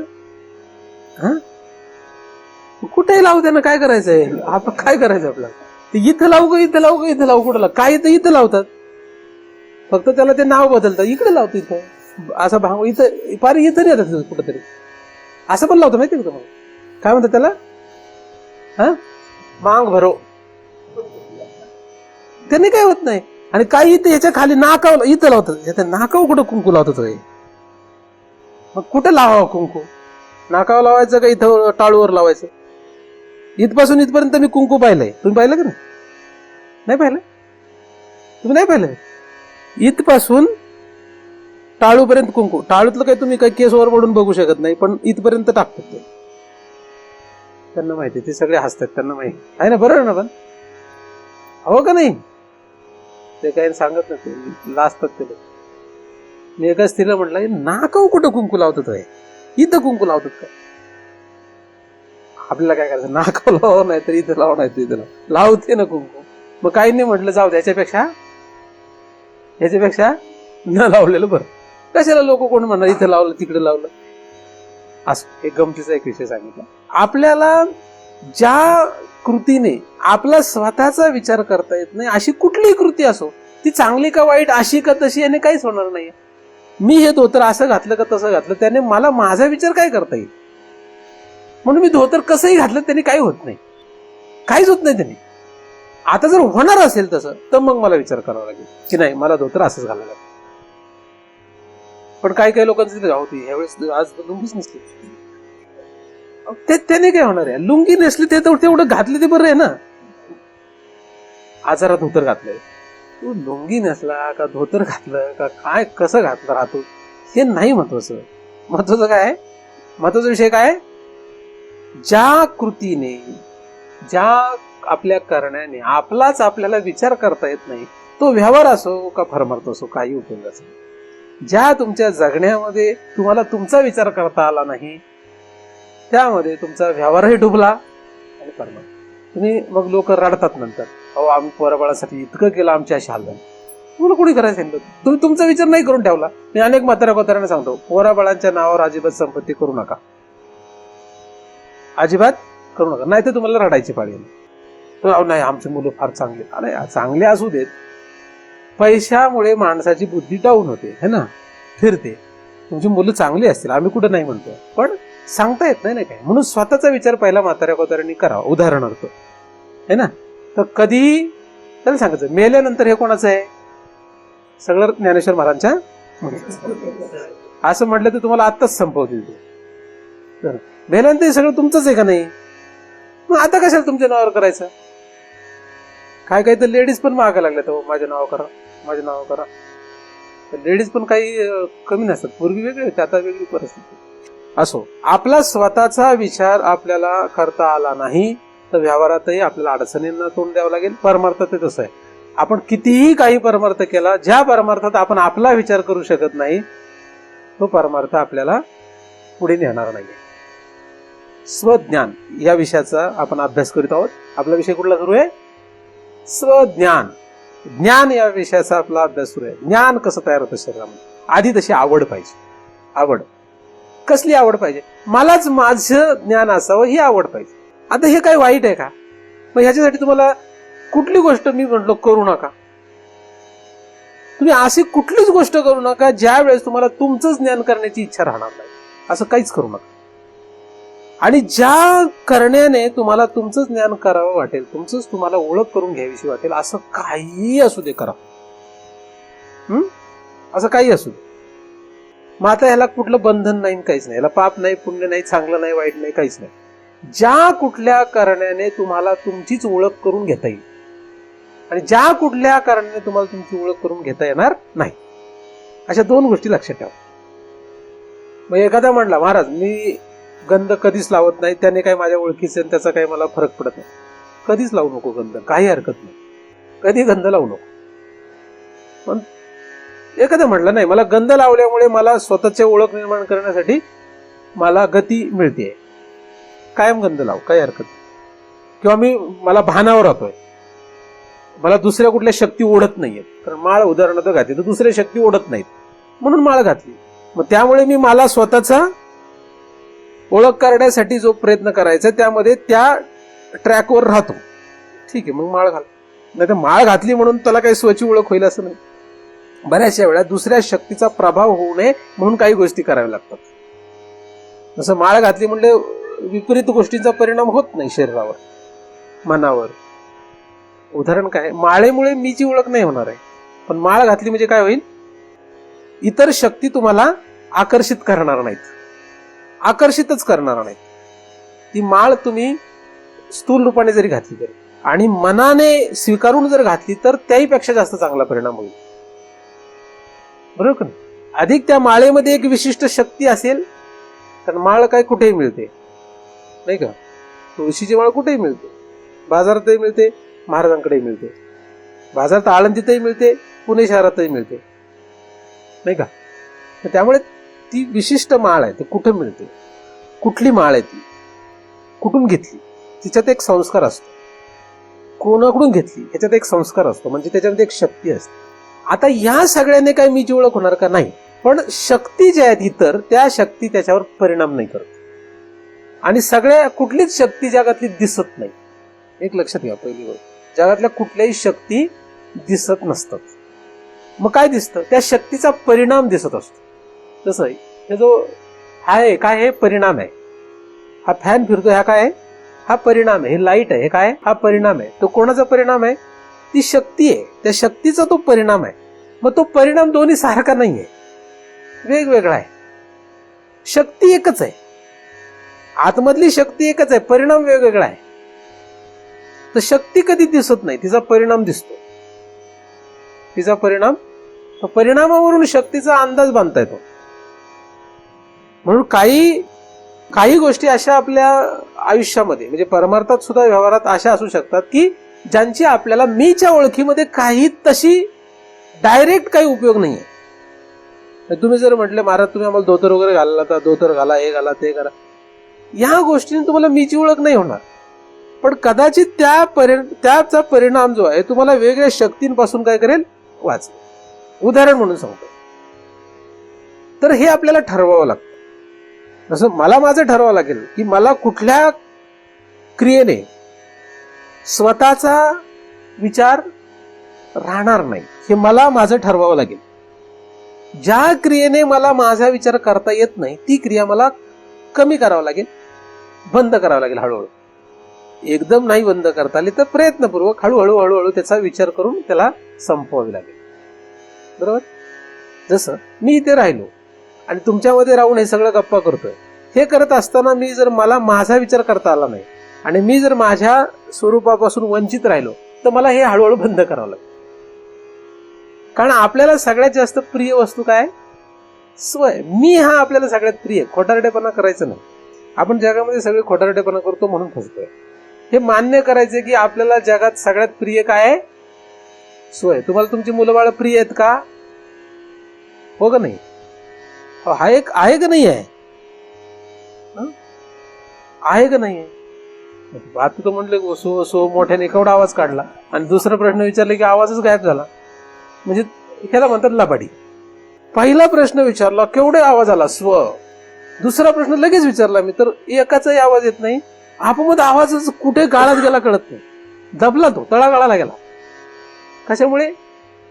शंका आहे आपल्याला स्वतःवर, आपल्याला माहित नाही, कॉन्फिडन्स नाही, म्हणजे कारण नाहीच आहे ते तसं ना. थोतांड आहे, आपण फसवतोय जगाला आणि स्वतःला. जगाला फसवण्याच्या नादात स्वतः फसतो, याचं नाव जीव. जीवाची व्याख्या, जगाला फसवण्याच्या नादात स्वतःच फसतो. म्हणजे असं म्हणतो, बायकोला म्हणतो तुझ्यावर माझा इतका जीव आहे, तुझ्यावर माझं इतकं प्रेम आहे, तुझ्यासाठी मी काय करू काय नाही करू, सांग तू काय करू, तारे तोडून आणू का, हे करू का, ते करू का, काही म्हणेल, असं म्हणतोय. मग ती पण म्हणतो खरंय, माझ्या नवऱ्याचा माझ्यावर खूप जीव आहे. आणि मग त्याला करावं लागतात, मग ते आटोकाट प्रयत्न करायला लागतात. मग तो प्रयत्न करतो, करता करता करता बऱ्याच वेळा घसरतो. तारे तोडणे म्हणजे काही सोपी गोष्ट आहे? तसे प्रत्यक्षात तारे जाऊ दे, तुम्ही किती तारे तोडलेत, नाही तोडले का? ओव्हर टाईम वगैरे वगैरे करावं लागलं का नाही? का नाही करावं लागलं? तारेच तोडतोय आपण, काय करतोय? म्हणजे पूर्ण शरीर झिजवावं लागतं. ते आपलं वाक्य बोलल्यामुळे घोटाळा झाला सगळं. आणि असं म्हातारपणापर्यंत, मरेपर्यंत करतं. काय केलं मरेपर्यंत त्यांना करावं लागतं.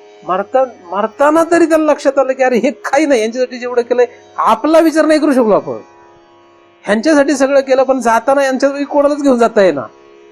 ट्रिपला बायकोला सोबत घेऊन जाऊ शकतो, पण त्या ट्रिपला ती येणार नाही. शेजेची कामी दूर राहे, येईल सोबत ट्रिपला यमलोकी.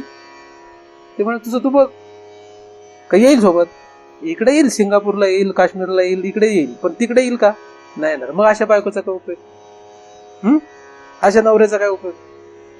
म्हणजे फसवणूक सुरू आहे. नाही, त्यांना सांगायचं, हे बघ स्पष्ट आहे, मला माझा जीव, मी स्वतःला प्रिय आहे. मला काय प्रिय आहे? मला मी प्रिय आहे. माझ्या व्यवस्थेसाठी तुझ्याशी मी लग्न केलं. जरा अवघड आहे विषय, पण लक्षात, हा खरा विषय सांगतो. मी तुझ्याशी लग्न करण्याचं कारण मला माझ्यावर प्रेम आहे, आणि माझ्यावरचं प्रेम सिद्ध करण्यासाठी, मला माझंच प्रेम भोगण्यासाठी तुला मी लग्न करून माझ्यासोबत आणलेलं. असं गैरसमज करून घेऊ नको की मी तुझ्यावर प्रेम करतोय. मी माझ्यावर प्रेम करतो, त्यासाठी तू मला निमित्त होतेस. असं म्हटलं तुम्ही, डिवोर्सचे कागदपत्र तुम्हाला हळूहळू तयार करावे लागतील. पण हे सत्य आहे, तुम्हाला पर्याय नाही राहणार, हेच करावं लागेल. पण बायको शहाणी असेल, हुशार असेल, ती पण मी काय सांगतो तो बोध ऐकत असेल समजा, तर तिने पण लक्षात घ्यायचं, लगेच त्याला सांगायचं, तुम्ही पण हे लक्षात घ्या की तुमच्याशी मी जे लग्न केलंय ते तुमच्यासाठी केलेलं नाहीये. मला माझ्यावर जे प्रेम आहे त्यासाठी कोणीतरी, माझ्यावरचं प्रेम मला भोगण्यासाठी, सिद्ध करण्यासाठी काहीतरी निमित्त पाहिजे होतं. तुमचा स्वीकार केलाय. तुम्ही नसते दुसरा, तो नसता तिसरा, उलट केलं, तू नसतीस दुसरी. असंच असतं. आपण म्हणतो योगायोगाने जुळलंय, नसतं जुळलं तर दुसरं कोणतरी असतं. हे योगायोग वगैरे काही नसतं बरं, तुम्ही लक्षात घ्या.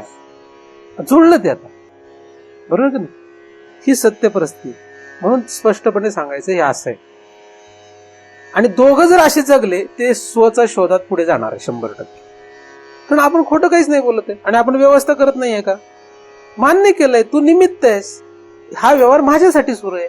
माझ्या स्वसुखाच्या भोगासाठी, स्वसुखाच्या व्यवहारासाठी मी तुझा स्वीकार केलेला आहे. तू निमित्त आहेस, तुझी सगळी व्यवस्था करतोय, त्यात काही अडचण नाहीच आहे. व्यवस्था करायला कोणी आपण नाही म्हटलंय का? पण असं जीवाला हे अजिबात पटत नाही. जीवाला लागतो मोह. काय लागतो? जीवाला मोह पाहिजे असतो. कारण असं स्पष्ट जर बोललं तर तुमचा तो विषय संपण्याची शक्यता जास्त आहे. म्हणजे तुम्हाला काय करावं लागणार? अजिबात तुम्हाला असं हे बोलून चालणार नाही. तुम्हाला हे पक्क म्हणावं लागतं, जे काय चाललंय ते तुझ्यासाठीच चाललंय. माझं काय, जे काय चाललंय ते तुझ्यासाठीच चाललंय. एवढा राबतो मी, कोणासाठी राबतोय? तुझ्यासाठीच राबतोय. एवढं सगळं करतोय, कोणासाठी करतोय? तुझ्यासाठीच करतोय. असं म्हणलं की मोहरात. आणि मग ते पण होतं, बघा आपल्यासाठी किती करतोय. चुकून एखाद्याची बायको जर मी सांगतो तो बोध ऐकला, आणि तिने जर जाऊन नवऱ्याला सांगितलं, तुम्ही आमच्यासाठी काय करताय, स्वतःसाठी करताय असं म्हटलं, तर नवरा झोपतील का नाही? तरी कुठल्या महाराजांनी शिकवलं म्हणेल तुला? म्हणेल का नाही? कारण ते चालत नाही तसं. पण ही सत्य परिस्थिती. सत्य बोललं की तुम्ही अडथळ्यात येणार व्यवहारात. पण दोघंही शहाणे असले तर जमणार. समजावून सांगा या गोष्ट, जाऊ दे, समजावून सांगा. हे बघ, नीट बारकाईने लक्षात घे. काय कर, बारकाईने लक्षात घे, समजावून सांगा. एकदा जरा डोक्याला जड होईल, एकदा काय होईल, एकदा जड होईल. मग हळूहळू वेळ बघून दुसऱ्यांदा सांगा, परत वेळ बघून तिसऱ्यांदा सांगा. वेळ बघा जरा, व्यवस्थित वेळ बघून सांगा. तुम्हाला माहिती आहे वेळ कशी योग्य असते. ते वेळेचं मी तुम्हाला गणित शिकवायला नाही पाहिजे. तुमचं तुम्हाला कळतं की कुठल्या वेळेला सांगायचं ते, है ना, आणि कसं सांगायचं ते तुम्ही ठरवून घ्या. आणि पण तुम्ही हळूहळू सांगितलं, एक दिवस तिला पण लक्षात येईल किंवा त्याला पण लक्षात येईल की नाही असं आहे. आणि ही सत्य परिस्थिती असल्यामुळे ती मान्य कधी ना कधी करावंच लागेल. नाही केली तर शेवटी मारताना लक्षात येईल की काही नाही राहिलं म्हणून. ज्यांच्यासाठी आपण राबलो ते काही उपयोगच नाही. मी लहानपणापासून माझे खूप म्हातारे लोक मित्र आहेत. आता तर तुम्ही हे आता नंतर आलेले आहेत. मी लहान होतो ना तेव्हापासून माझे म्हातारे कोतारेच मित्र जास्त आहेत, जे गेले सगळे. आता त्याच्यापैकी एखादं पण राहिलं नाही, जवळजवळ सगळेच गेले. पण मी लहानपणापासून माझी त्यांची चांगली मैत्री होती. तर हे मला सगळेजण सांगायचे, जवळजवळ म्हणजे सगळेच, एकालाही वजा नाही करतात. ते म्हणजे काही या जगण्यामध्ये ह्या सगळ्यात काही राम नाही म्हणते, काही त्यांचं राम नाही. म्हटलं तुमची मुलं बाळ आहेत, आपण तुम्ही सगळं आयुष्यभर यांच्यासाठी केलं. सगळ्यांचेच उत्तर आहे. आणि तुम्ही जेवढे म्हातारे होणार, जेवढे म्हातारे झाले, जितके जास्त म्हातारेकडे जाणार, तेवढ्यांनी हेच उत्तर देणार तुम्ही. काहीच नाही त्यांच्यात. आता ज्यांना काही अजून आशा आहेत मुलाबाळांकडून काहीतरी, त्यांना नाही वाटणार. मी काय म्हणतो, हे पचणारही नाही. पटणं आणि वटणं हे तर फार अवघड आहे, पण पहिलं कळणारच नाही. ज्यांना अजून अपेक्षा आहे आपल्या मुलाबाळ काहीतरी करतील आपल्यासाठी, त्यांना त्यांच्यासाठी आपण काहीतरी करू असो. तर स्वच्या व्यवहारासाठी सगळेच जण करतात. प्रत्येक जीव हा स्वव्यवहारासाठी जगतो. निमित्त आहे बाकीचे सगळे. आता मी तुमच्यासाठी इथं काही बसलोय का सांगायला? मी तुम्हाला सांगण्यासाठी बसलोय का इथे? बघा तुमच्यासाठी मी किती उपकार करतोय, असं आहे का? काही उपकार नाही करत तुमच्यासाठी. हे सगळे सांगण्यामध्ये मला काय होतंय, स्वतःचा तो आनंद मिळतोय, मी तो आनंद भोगतोय. म्हणजे सांगण्याचा असू दे किंवा कशाचाही असू दे. आणि तुम्ही फक्त निमित्त होताय त्याला, तुम्ही निमित्त होताय. पण मी उलट जर मानू लागलो, तुम्हाला एवढं सांगतो काय कळत नाही का तुम्हाला, असं म्हटलं मी, झालं का नाही? बुडलं कोण? तुम्ही का मी? बुडणार कोण? मी बुडणार का? तर चुकीचं बोलतोय. काय करतोय? चुकीचं. तुम्ही निमित्त होताय फक्त, तुम्ही प्रमुख नाहीये, मी प्रमुख आहे. मी स्वव्यवहारासाठी हे चाललंय. मी बोलो किंवा न बोलो. तुम्ही ऐकायला कशासाठी बसले? माझ्यासाठी बसले का तुमच्यासाठी बसले? हा, तुमच्या स्वतःसाठी बसले ऐकायला. मग महाराजाचा काय प्रश्न येते? माझा काय प्रश्न आहे किंवा शेजारच्याचा काय प्रश्न आहे? तुम्ही जिथे जाता तिथे तुम्ही स्वतःसाठी जाता. आपण एकही गोष्ट खरं तर दुसऱ्यासाठी नाही करत. व्यवहारात सुद्धा, परमार्थात सुद्धा एकही गोष्ट दुसऱ्यासाठी करत नाही, दुसऱ्यासाठी करतोय असं दाखवतो आपण. आणि हे फार मोठं भयानक पाप आहे. हे पाप सोडा. आपण म्हणतो आम्ही सेवा करतोय, आम्ही व्यवस्था करतोय दुसऱ्याची, आम्ही तुम्ही त्यांच्यासाठी नाही करत. आई सुद्धा मुलाची व्यवस्था त्या मुलासाठी नाही करत, ती स्वतःसाठी करते. हे मी खूप वेळा समजावून सांगतो लोकांना, पण ते पचत नाही. असं थोडंच आहे, आम्ही नाही केलं, काही नाही. त्याचं तुम्ही करू नका. तुम्हाला जे वाटतं तुम्ही करू नका अजिबात. त्याच्या जर ते प्रारब्धामध्ये, त्याच्या कर्मामध्ये ते असणार तर तुमच्यापेक्षा चांगली जास्त व्यवस्था होईल. काय होईल? तुमच्यापेक्षा जास्त चांगली व्यवस्था होईल त्याची. तुम्ही सोडून द्या. तुम्हाला जे वाटतंय की तुम्ही करताय ते, जो अहम भरून बसलो आपण. अहम म्हणजे चुकीचा, आधी काय तो चुकीचा आहे. तर आपण कोणाचं काही केलं नाही, आम्ही आमच्या मुलाचं लग्न केलं, मुलीचं लग्न केलं. तुम्ही काय करणार? तुम्ही नसतं केलं तरी चांगलं झालं असतं उलट. आपण काहीही करत नाही कोणासाठी, आपण फक्त स्वतःसाठीच जगतोय. एका शरीरात नाही, अनंत प्रकारचं शरीर आपण स्वतःसाठी घेतो. आपण जेव्हा कुत्रा झालो, आपण जेव्हा देवादिक झालो, आपण जेव्हा राक्षस झालो, आपण जेव्हा माणूस झालो, आपण जेव्हा झाड झुडूप झालो, कोणासाठी झालो? समजा मी झालो एखादं झाड झालो, उदाहरणार्थ मी वड झालो समजा, तर काय वड जमातीमध्ये माझी गरज होती आणि त्यांच्या व्यवस्थेसाठी मी वड झालो? असं होतं काही का? तुमच्या ब्राह्मणामध्ये तुम्हाला काही कमी होती लोक म्हणून तो राम देशपांडे इथे जन्माला आले? असं झालं काही? असं काहीच नाही. आपण चुकीचं समज धरले स्वतःचे, म्हणजे स्वतःचं ज्ञान जे आहे ते चुकीचं आहे. आपल्याला यांच्यात कमी होती म्हणून आपल्याला तिकडे अवतार झालाय काही? असं काहीच झालेलं नाही. आपण आपल्या स्वतःसाठी हे सगळं करतोय. 14 भुवनामध्ये फिरणं आणि या शरीरामध्ये आता आपण जे काही करतो ते कोणासाठी करतो? स्वतःसाठी करतो. आणि इतर काय आहेत? फक्त निमित्त आहेत. ती फक्त निमित्त आहेत आपल्या व्यवहारासाठी. हे ठाम लक्षात ठेवा. तुम्हाला पापच लागणार नाही काहीच. ठाम लक्षात ठेवा. दुसरा फायदा काय होईल? तुम्हाला अहंकार नाही येणार. तिसरा फायदा काय होईल? तुम्ही शांत स्थिर आपुमत होऊन जाल. आता तुम्ही किती आले आणि किती, म्हणजे तुम्ही 100 लोक आले काय किंवा 500 लोक आले काय किंवा 5 लोक आले, मला कधीच काही वाटत नाही. कशामुळे? तू भूमिका बदलली मी म्हणून. मी या सगळ्या फेजेस मधून, या सगळ्या विचारातून गेलो. पहिला मी त्याची तपस्या केली, मी त्याच्यावर रात्रंदिवस विचार केलाय. वर्षानुवर्ष मी त्याच्यावर विचार करत राहिलो. विचार हेच माझ्याकडे फार मोठं बळ आहे. विचार हेच माझं फार मोठं तप आहे. सद्गुरु कृपेने मी त्याच्याच आधाराने या विषयापर्यंत आलोय. आपल्यासाठी जग नाही आणि आपण जगासाठी आहोत. या 2 भूमिका ज्या आहेत त्यांनी हाताळण्यासारख्या, ते विचार करण्यासारख्या. आपण जगासाठी अजिबात नाही. आपण जगासाठी अजिबात नाही. जग हे आपल्यासाठी आहे, पण कसं? जग हे आपल्यासाठी आहे, पण कसं? निमित्त आहे. त्याच्यावर जर तुम्ही अधिकार गाजवायचा प्रयत्न केला, तुम्ही डबल पापात गेले. म्हणजे बायको तुम्ही स्वव्यवहारासाठी केली, पण तिच्यावर अधिकार गाजवायला लागले, तुम्ही नरकाला झाला. हे पक्क लक्षात ठेवा. म्हणून ज्याने बायकोवर अधिकार गाजवायला सुरुवात केली तो कुठे गेला? तो नरकात गेला. का? चूक पहिली काय त्याची? पहिली चूक काय आहे? पहिली तो म्हणायला लागला की तुझ्यासाठी करतोय मी. दुसरा अधिकार गाजवायला लागला, अधिक डबल पाप झालं ना. कुठे गेला? पचतंय का नाही? म्हणजे तुम्ही म्हणाल की पटतंय ना, तुम्ही जरा आडेविडे घेतले म्हणून म्हटलं पचतंय का नाही. आता काय करायचं नाही. पहिली भूमिका एक आणि दुसरी एक भूमिका आहे. जगातल्या कुठल्याही पदार्थावर आपला काही अधिकार, कुठल्याच म्हणजे शरीरावर सुद्धा आपला काहीच अधिकार नाही. काळाचं धन आहे. नाही, काळाचं नाही. कसं? काळाचंच आहे ना. काळाचंच आहे. काळाचा हात आहे, जाणार सकळ. काळाचं धन आहे. काय आहे? घेणार का नाही आपल्याकडून? ह्याला कोण घेणार आहे? काळ म्हणजे पंचमहाभूत त्याच्या ताब्यात आहेत, म्हणून पंचमहाभूताला परत द्यावं लागतं. आपण ह्याच्यावर हक्क गाजवायला लागलो. कुठे जाणार आपण? जाणार कुठे? मला सांगा. हे काळाचं धन आहे, काळाचं आहे. आपण ह्याच्यावर आपला हक्क गाजवू लागलो. आपण जाणार कुठे? कुठे जाणार? स्वर्गाला. स्वर्गाला कुठं आलाय? काही लिहिलं का? वही लिहिलं. तो गेला कुठे? न. कुठे गेला? न. नरकाला जाणार तो. आता तुम्हाला नरक म्हणजे असं लोक आहे, जसं मृत्यू लोक आहे. तुम्हाला नरक वगैरे असतं का? हो, पृथ्वी आहे ना. आहे. बर, पृथ्वीवर भारत देश वगैरे आहे का नाही? आहे. तसं नरक हा पण एक लोक आहे. तुम्हाला पण आम्ही मानत नाही, नको मानू. तू नाही म्हटल्याने तो कॅन्सल होत नाही.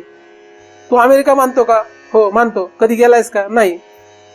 मग पूर्वी तर टीव्ही पण नव्हता, तरी लोक अमेरिका मानावंच लागायचे का नाही? पूर्वी तर टीव्हीतही बघितलं नव्हतं, कुठंच बघितलं नव्हतं, तरी अमेरिका आहे असं म्हणावं लागायचं का नाही? का? मग त्यावेळेस का मानत होता? म्हणजे आपण आयुष्यभरात कधी अमेरिकेला गेलो नाही, तरी अमेरिका आहे असं म्हणतो ना. तसं तुम्ही कधी नरकाला गेले नाहीत असं धरलं तरी नरक आहे हे मानावं लागेल. नाही म्हणलं तुमचा प्रश्न आहे ना. तर हक्क गाजवणं कशावर? कशावर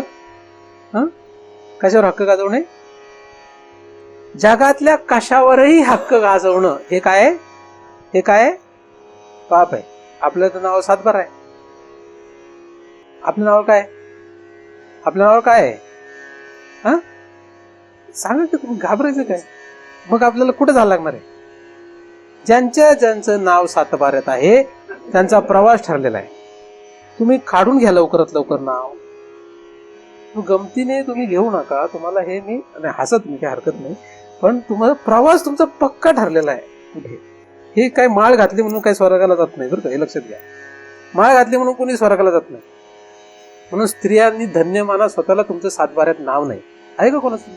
टाकून नाही घेतलं कोणी कोपऱ्या कापऱ्यात? विनाकारण नरकाला जाऊ नका. हे जात आहेत, जाऊ दे त्यांचं त्यांना. तुम्ही नाव टाकून घेऊ नका. टाकला असेल तर काढून घ्या, खोडून घ्या. कलेक्टर ऑफिस कुठे गेलं माहित तुम्हाला? त्यांना माहित आहे. तुम्हाला मार्गदर्शन करणारे लोक आहेत काही, ते सांगतो का नाही. तुमचं नाही ना कुठे सातबाऱ्यात. स्वची ओळख असेल तुमची तर तुमच्या सातबाऱ्यावर, जगाच्या सातबाऱ्यावर नाव टाकून द्या, काय हरकत. तुम्ही काही होत स्वची ओळख झाल्यानंतर. पण स्वच्या ओळखीच्या आधी मात्र आपल्याला हे सगळं घातलं की ज्याच्यावर आपण अधिकार गाजवला ते आपलं नाही तरी आपण अधिकार गाजवतोय. सबभूमी गोपाल की आपण म्हणतो माझ्याच बापाची. गोपाळ तुझा बाप असेल चालेल, तू गोपाळला बाप समजत नाही. तू गोपाळ म्हणजे देवाला बाप समजत नाही. कृष्ण माझी माता, कृष्ण माझा पिता समजत नाहीस आणि म्हणतोस हे सातबारा माझा आहे, हे जमीन माझी आहे. ही जमीन कोणाची आहे? सबभूमी गोपाल की. बाप तुझा गोपाळ असेल चालेल, मग तुला माफ आहे. वाचायचं असेल ह्या मायेपासून तर काय करावं लागेल? ह्या सगळ्याचं ज्ञान करून घ्यावं लागेल. स्व अज्ञान हे भयानक. स्वज्ञानाचा प्रयत्न करावा लागेल. स्वज्ञानाचा प्रयत्न करायचा असेल सगळ्यात पहिल्यांदा हे लक्षात घ्यावं लागेल की सद्गुरू शास्त्राला शरण राहायला लागेल. त्यासाठी स्वतःची भूमिका बदलावी लागेल. त्यासाठी स्वच्याच व्यवहारासाठी आपण जगातली काहीही स्वीकारतो. जे काही स्वीकारतो ते फक्त स्वच्या व्यवहारासाठी स्वीकारतो आणि जे काही स्वीकारतो ते फक्त निमित्त आहे, त्याच्यावर आपला अधिकार अजिबात नाहीये. भगवंताची कृपा, मायेची, प्रकृतीची कृपा, तो जो पदार्थ आहे तो पदार्थ प्रकृती आणि ह्या भगवंताच्या आधिपत्याखाली येतो, म्हणून त्या दोघांची कृपा आहे, म्हणून तो आपल्याला मिळाला. त्याची कृपा जेव्हा हटेल तेव्हा तो पदार्थ आपल्या ताब्यात राहणार. जसं हे घर प्रकृतीच्या आणि ईश्वराच्या अधीन आहे, त्यांच्या आधिपत्याखाली. जिथपर्यंत त्या दोघांची कृपा आहे, त्यांची कृपा आहे, तिथपर्यंत एक घर माझ्या ताब्यात. ज्या दिवशी त्यांची कृपा संपेल तेव्हा त्यांची वस्तू ती घेऊन जाते, मला रस्त्यावर यावं लागतं. हे ज्याने लक्षात ठेवलं तो आयुष्यात कधीच दुःखी होऊ शकत नाही, व्यवहारात सुद्धा. त्याची कृपा, हे आपल्या मालकीचं काहीच नाही, हे घर तुमच्या मालकीचं नाही, त्याची कृपा आहे, तिथपर्यंत तुमच्याकडे आहेत, म्हणून त्याच्यावर अधिकार गाजवायचा. आणि म्हणून आमचं घर एवढं मोठं आहे, आमच्याकडे एवढं असं आहे तसं, हे ढमका फलाना, हे सगळ्या ज्या गोष्टी आहेत ह्या डुबवणाऱ्या आहेत, त्याच्या नादी लागू नका. आणि म्हणून खूप मोठं घर बांधलं म्हणून काही विनाकारण साजरं करू नका. विनाकारण कसल्याही गोष्टी साजऱ्या करत बसू नका, तुमचं काहीच नाही, कशातच नाही.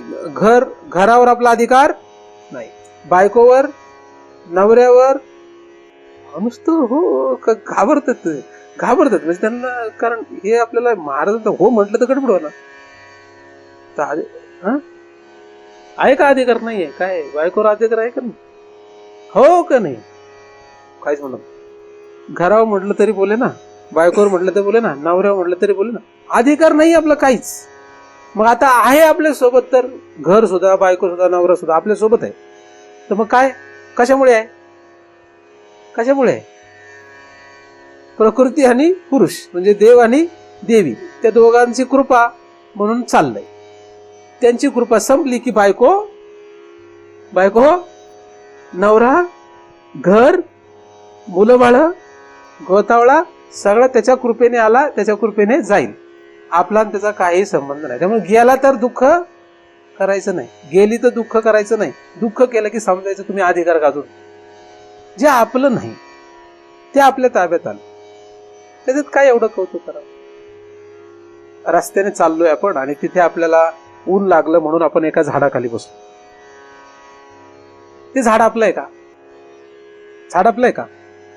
तैसी घरावर असता नाही, असं ज्ञानेश्वरांनी ओवी लिहिली. तैसी घरावर असता नाही. मग घराच्या ऐवजी शब्द बदलत. रस्त्याने चाललो, ऊन लागलं म्हणून झाड दिसलं, झाडाखाली बसलो.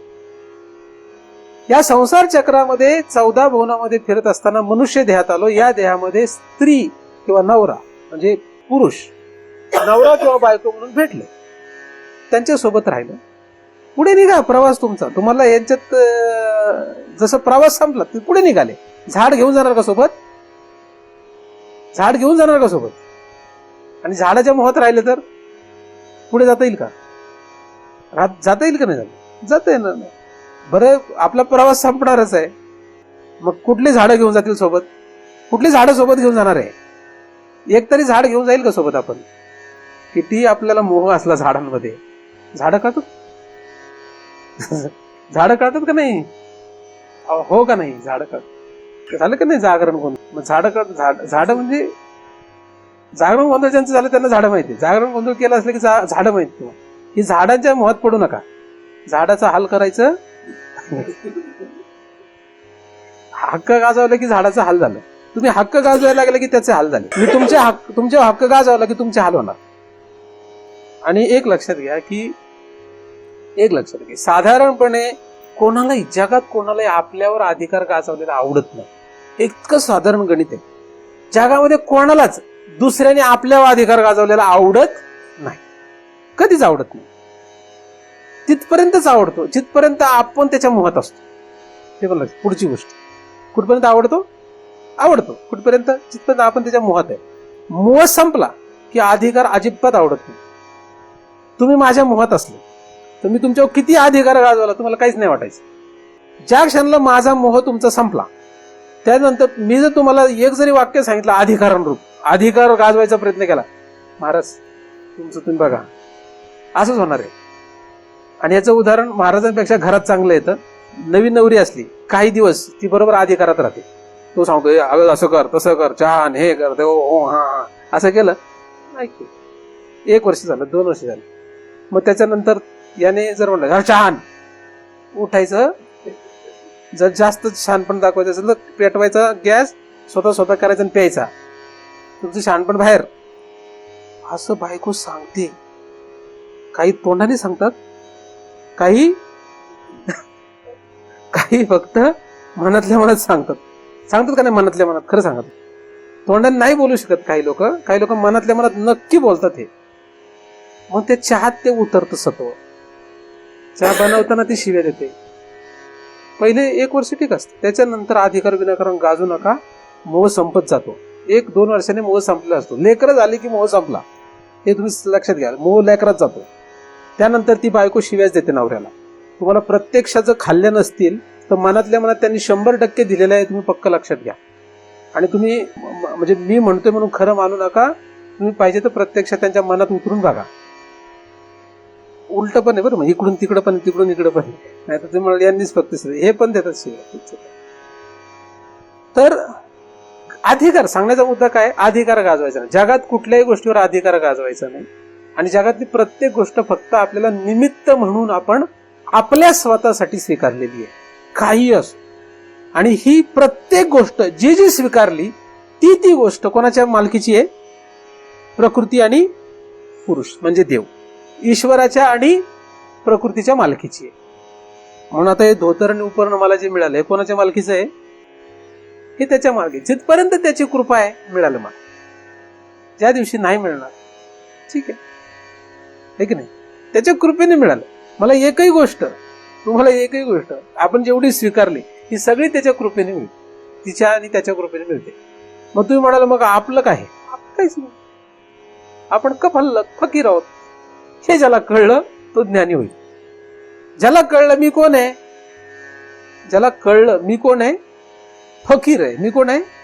फकीर आहे. फकीर म्हणजे ज्याच्याकडे काहीच नसतं. माझ्याकडे काय आहे? मला सांगा, माझ्याकडे काय? तुमच्याकडे तो आश्रम आहे, शिष्यगण आहे. आपल्याकडे काहीच नाहीये. जे आपलं नाही त्याच्यावर तुम्ही अधिकार गाजवला तर डुबणार. तुम्ही काय मी काय, आपण दोघे सारखे आहोत. कारण मी बऱ्याच वेळा तुम्ही म्हणतोय, म्हणजे असं समजू नका की मी मला धरत नाही. मी कायम मला धरतो स्वतःला. म्हणजे अनावधानाने किंवा बोलण्याच्या ओघामध्ये मी फक्त तुमचा उल्लेख केला तर ह्याचा अर्थ तो नियम मला लागू नये असा अजिबात नाही. तो आपणा दोघांनाही लागू आहे. अधिकार गाजवू नका. कशावर? आणि तुम्ही म्हणाल मग त्यांना पण शिकवायला पाहिजे. शिकवायचा प्रयत्न करा. मी तुम्हाला शिकवण्याचा प्रयत्न करतो. पण तुम्ही जर अधिकार गाजवतच राहिले तर मी काय करू? तो आपल्या हातात आहे का? ते आपल्या हातात नाही ना. आपण फक्त आपला स्वचा विचार करतोय. स्वला काय शिकवायचं याचा विचार करतोय. जगाला आपण काही शिकू शकत नाही. मी तुम्हाला आता फक्त माहिती देतोय. हे तुम्ही पाळलं तर काय परिणाम होईल, तुम्ही तुमच्या मध्ये काय परिणाम होईल याचा अभ्यास करा. त्याचा अभ्यास आहे, तुम्ही त्याचा अनुभव घ्या. तुम्हाला लक्षात येईल काय होतंय. तुम्हाला स्वतःची ओळख व्हायला लागेल, आपण काय आहोत. एक वेळ अशी येईल तुम्हाला असं लक्षात येईल की ह्या सगळ्यांच्या परे मी, ह्यांचा माझा काही संबंध नाही. ह्यांचा माझा काहीही संबंध नाहीये. त्यांच्यात मी कधीच लिप्त नव्हतो. मी यांच्यात कधीच लिप्त राहू शकत नाही. ना भूतकाळात मी त्यांच्यात लिप्त होतो, ना वर्तमान काळात मी लिप्त आहे, ना भविष्य काळात मी लिप्त आहे.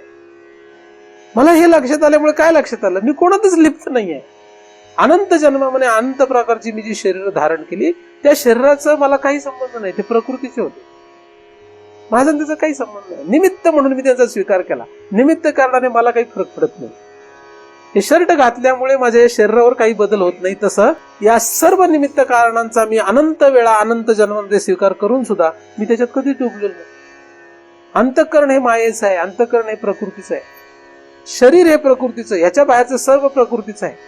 तिचा मालक तो आहे. त्या दोघांचा हा विषय आहे. माझा काय विषय आहे? मी फकीर आहे. मी कोण आहे? मी सदैव नित्य फकीर आहे. माझं काहीच नाही. मग मी जे करताना दिसतो, जे स्वीकारताना दिसतो, ते झाडाखाली मी जसं उन्हामध्ये जाताना काही वेळ बसावतच आहे. आज माझं इथे असणं, आज माझं या शरीरामध्ये राहणं, आज मी या जगामध्ये जो दिसतो हा फक्त त्या झाडाखाली बसल्यासारखाचा प्रवास. त्या झाडाचा मी स्वीकार केलेला नाही. ते झाड जरी मी सावलीसाठी वापरतोय तरी ते झाड माझं मी समजत नाही. माझा प्रवास तिथला संपला की मी निघालेलो आहे. 14 भुवनांमध्ये मी आज अनंत वेळा फिरून आलो. अनंत वेळा मी अनंत प्रकारच्या शरीरांचा वास केलाय. अनंत प्रकारच्या शरीरामध्ये राहून मी अनंत प्रकारच्या पदार्थांचा स्वीकार केलाय. अनंत प्रकारच्या पदार्थांना मी त्यागलंय.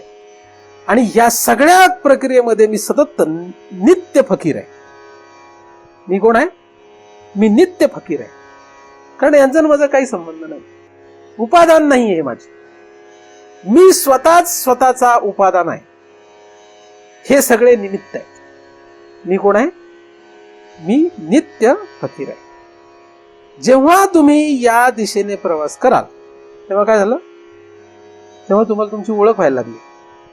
हे तुम्हाला जाणवायला लागेल. हे तुम्हाला प्रकट व्हायला लागेल. हे काय व्हायला लागेल? हे तुम्हाला रिअलाइज व्हायला लागेल. तुम्हाला लक्षात यायला लागेल आपण काय आहोत. आणि बंध तुटल्याची जी भावना असते, ते सुख जे आहे ते या अंतःकरणामध्ये निर्माण होणाऱ्या सुखाच्या कित्येक पुढे आहे. कारण बंध नाही. आपल्याला त्रास कशाचा असतो? बांधल्याचा आपल्याला त्रास होतो. कोणीतरी आपल्यावर अधिकार गाजवतो याचा आपल्याला त्रास होतो. व्यवहारात सुद्धा बॉन्डेज म्हणतात त्याला. बंधाचा आपल्याला त्रास होतो. बांधलेलं कोणालाच आवडत नाही जगात. तुम्ही कशालाही बांधायचा प्रयत्न केला तर ते सुटायचा प्रयत्न करतो. मुंगी जरी असली तर, मुंगीला जरी तुम्ही असं बांधायचा प्रयत्न केला ती काय करेल? सुटायचा प्रयत्न करेल. आपण तो कोणालाही बांधत सुटलो. बायकोला बांधतोय, नवऱ्याला बांधतोय, मुलाबाळांना बांधतोय, आपल्या ताब्यात ठेवण्याचा प्रयत्न करतोय, जे मुळात चुकीचं. कोणालाही बांधत सुटलोय आपण, जे चुकीचं आहे. मग काही समाजकारणाच्या नावाखाली, काही आपल्या मोहापोटी वगैरे वगैरे कुठल्याही कारणासाठी आपण बांधत सुटलो. हा आमचा वर्ग आहे, हे आम्ही ब्राह्मण आहोत, आम्ही मराठा आहोत, आम्ही मातंग आहोत, आम्ही अमके आहोत, आम्ही तमके आहोत. बांधत सुटलोय आपण. ही फसवणूक आहे. हे थोतांड आहे. आपण ते नाही आहे. आपण त्याच्या परी आहोत. तुम्ही ब्राह्मण नाही, क्षत्रिय नाही, वैश्य नाही, शूद्र नाही. तुम्ही मनुष्य नाही, यक्ष नाही, देव नाही, किन्नर नाही. हे काही नाही आपण. मग हे जे दिसतोय हे निमित्त आहे फक्त. ते स्वीकारलंय. त्या निमित्ताने मी तिथं आहे असं वाटतं. त्या झाडाखाली बसलो म्हणून मी त्या झाडाखालचा रहिवासी असं मला समजतात लोक. तसं या ब्राह्मण कुटुंबात मी जन्मलो म्हणून मला लोक ब्राह्मण समजू लागले. मी ब्राह्मण नाही आहे. काय? पण लोक समजू लागले. जे समजतात ते शहाणे नाहीत. शहाण्यांच्या शब्दाला किंमत नाही. जे शहाणे आहेत त्यांच्या शब्दाला आमच्याकडे किंमत नाही. जे मूर्ख आहेत त्यांच्या शब्दाला आम्ही व्हॅल्यू देतो, किंमत देत नसतो. ज्यांना हे माहीत नाही त्यांचे शब्द आपल्याला खरे वाटायला लागले. लोक म्हणायला लागले तुम्ही ब्राह्मण आहेत, आपण खरं समजू लागलो.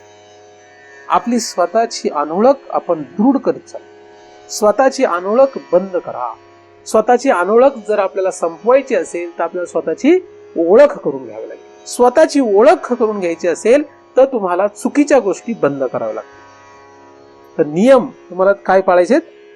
सगळ्यात पहिल्यांदा नियम पहिला काय पाळायचा आहे? जे काही आपण स्वीकारलं, जे काही स्वीकारतोय भूतकाळामध्ये, भविष्य काळामध्ये, आत्ता जे काही आपण स्वीकारतो ते कशासाठी स्वीकारतो? स्वतःसाठी.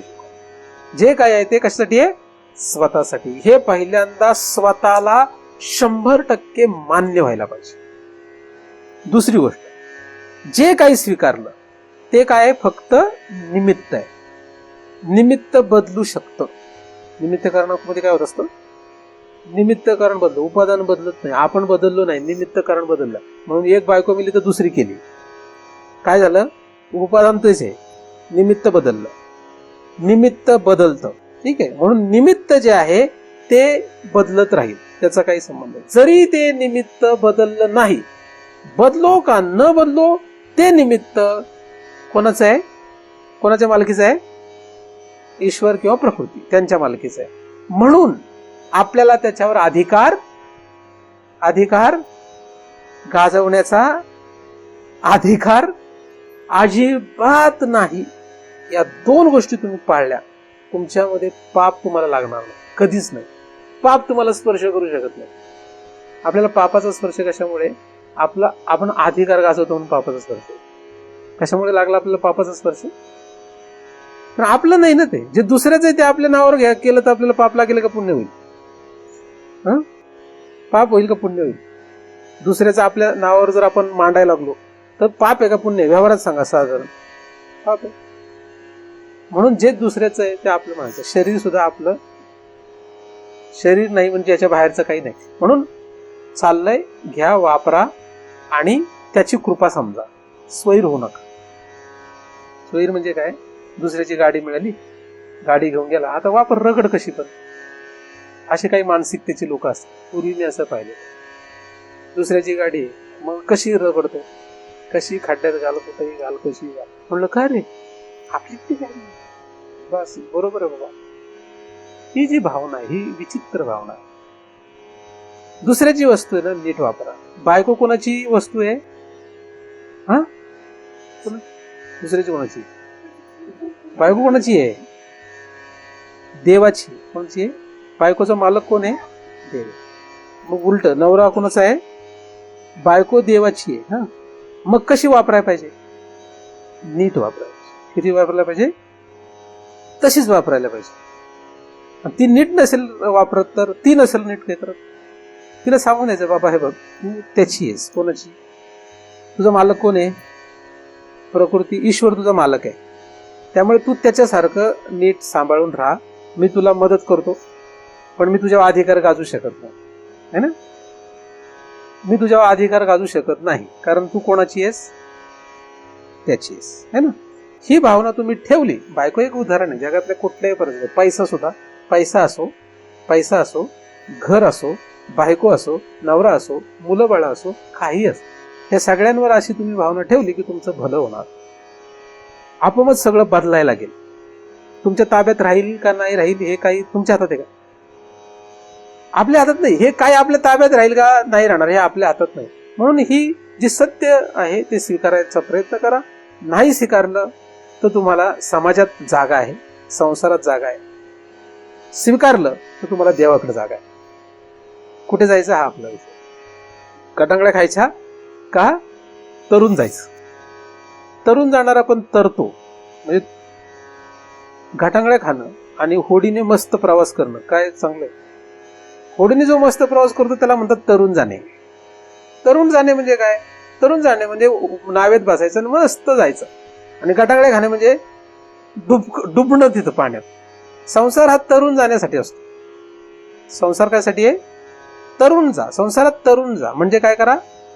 डुबू नका, घाटांगळ्या खाऊ नका. आलो ना, मग मी पण आलेलो आहे इकडे. कुठे? या शहरात मी आलेलो आहे. मी या शहरातून जाणार आहे कधीतरी. कधी जाणार आहे मला माहित नाहीये. तुम्हालाही काही कल्पना नाही त्याची आणि मलाही काही त्याची कल्पना नाही. आपण जाणार आहे कुठे? तरुण जा, घाटांगळ्या खाऊ नका. असे मेले तर घाटांगळ्या खाणार. कधी मेलो कसा मेलो कळलंच नाही तर घाटांगळ्या खाल्ल्या. आणि तरुण गेलो तर, म्हणून मृत्यू येण्याच्या आधी जर तुम्हाला हे सगळं लक्षात आलं, तुम्ही तरुण जाणार आहे. काय होणार आहे? तरुण जाणार. नाही तर घाटांगळ्या खाणार. घाटांगळ्या खाणार. आपल्याला काय करायचंय? तरुण जायचं. तर तरुण गेला तर त्याचा प्रवास सुखकर झाला. तर अशा रीतीने स्वज्ञानाच्या दिशेने काय करायचं याचा पहिला भाग मी तुम्हाला सांगतो. स्वज्ञान हे जेव्हा हृदयात येईल, तोंडात नाही पाहिजे, बुद्धीत नाही पाहिजे. कुठे पाहिजे? हे हृदयात पाहिजे. आणि एकदा हृदयाला भिडलं, जगातली काही गोष्ट जी हृदयाला भिडते त्यासाठी मनुष्य काहीही करतो.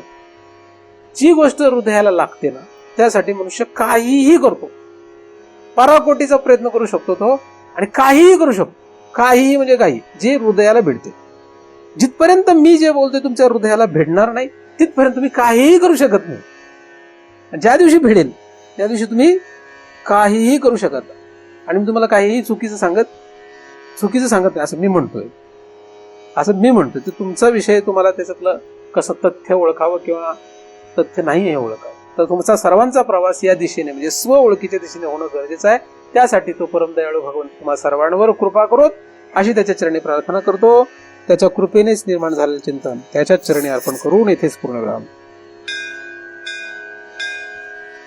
पुंडलिकवरदाहर विठ्ठल श्री ज्ञानदेव तुकाराम.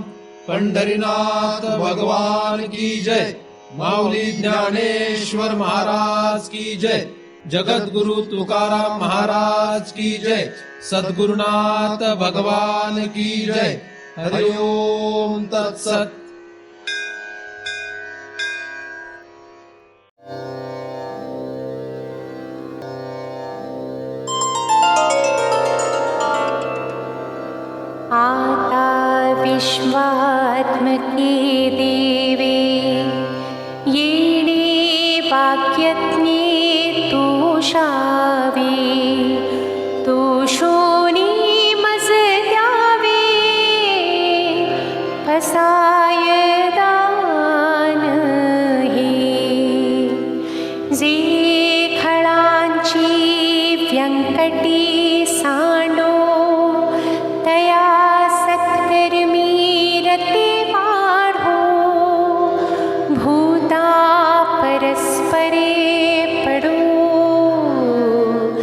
मैत्र जीवांचे दुरितांचे तिमिर जावो विश्व स्वधर्म सूर्ये पाहो जो जीवांशील तो ते लाहो प्राणी जात वर्षत सकळ मंगळी ईश्वर निष्ठांची मांदियाळी अनवरत भूमंडळी भेटतो भूता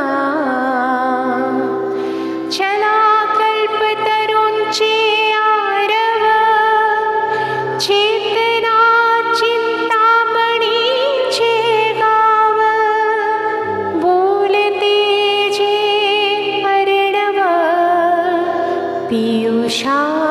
पियुषाची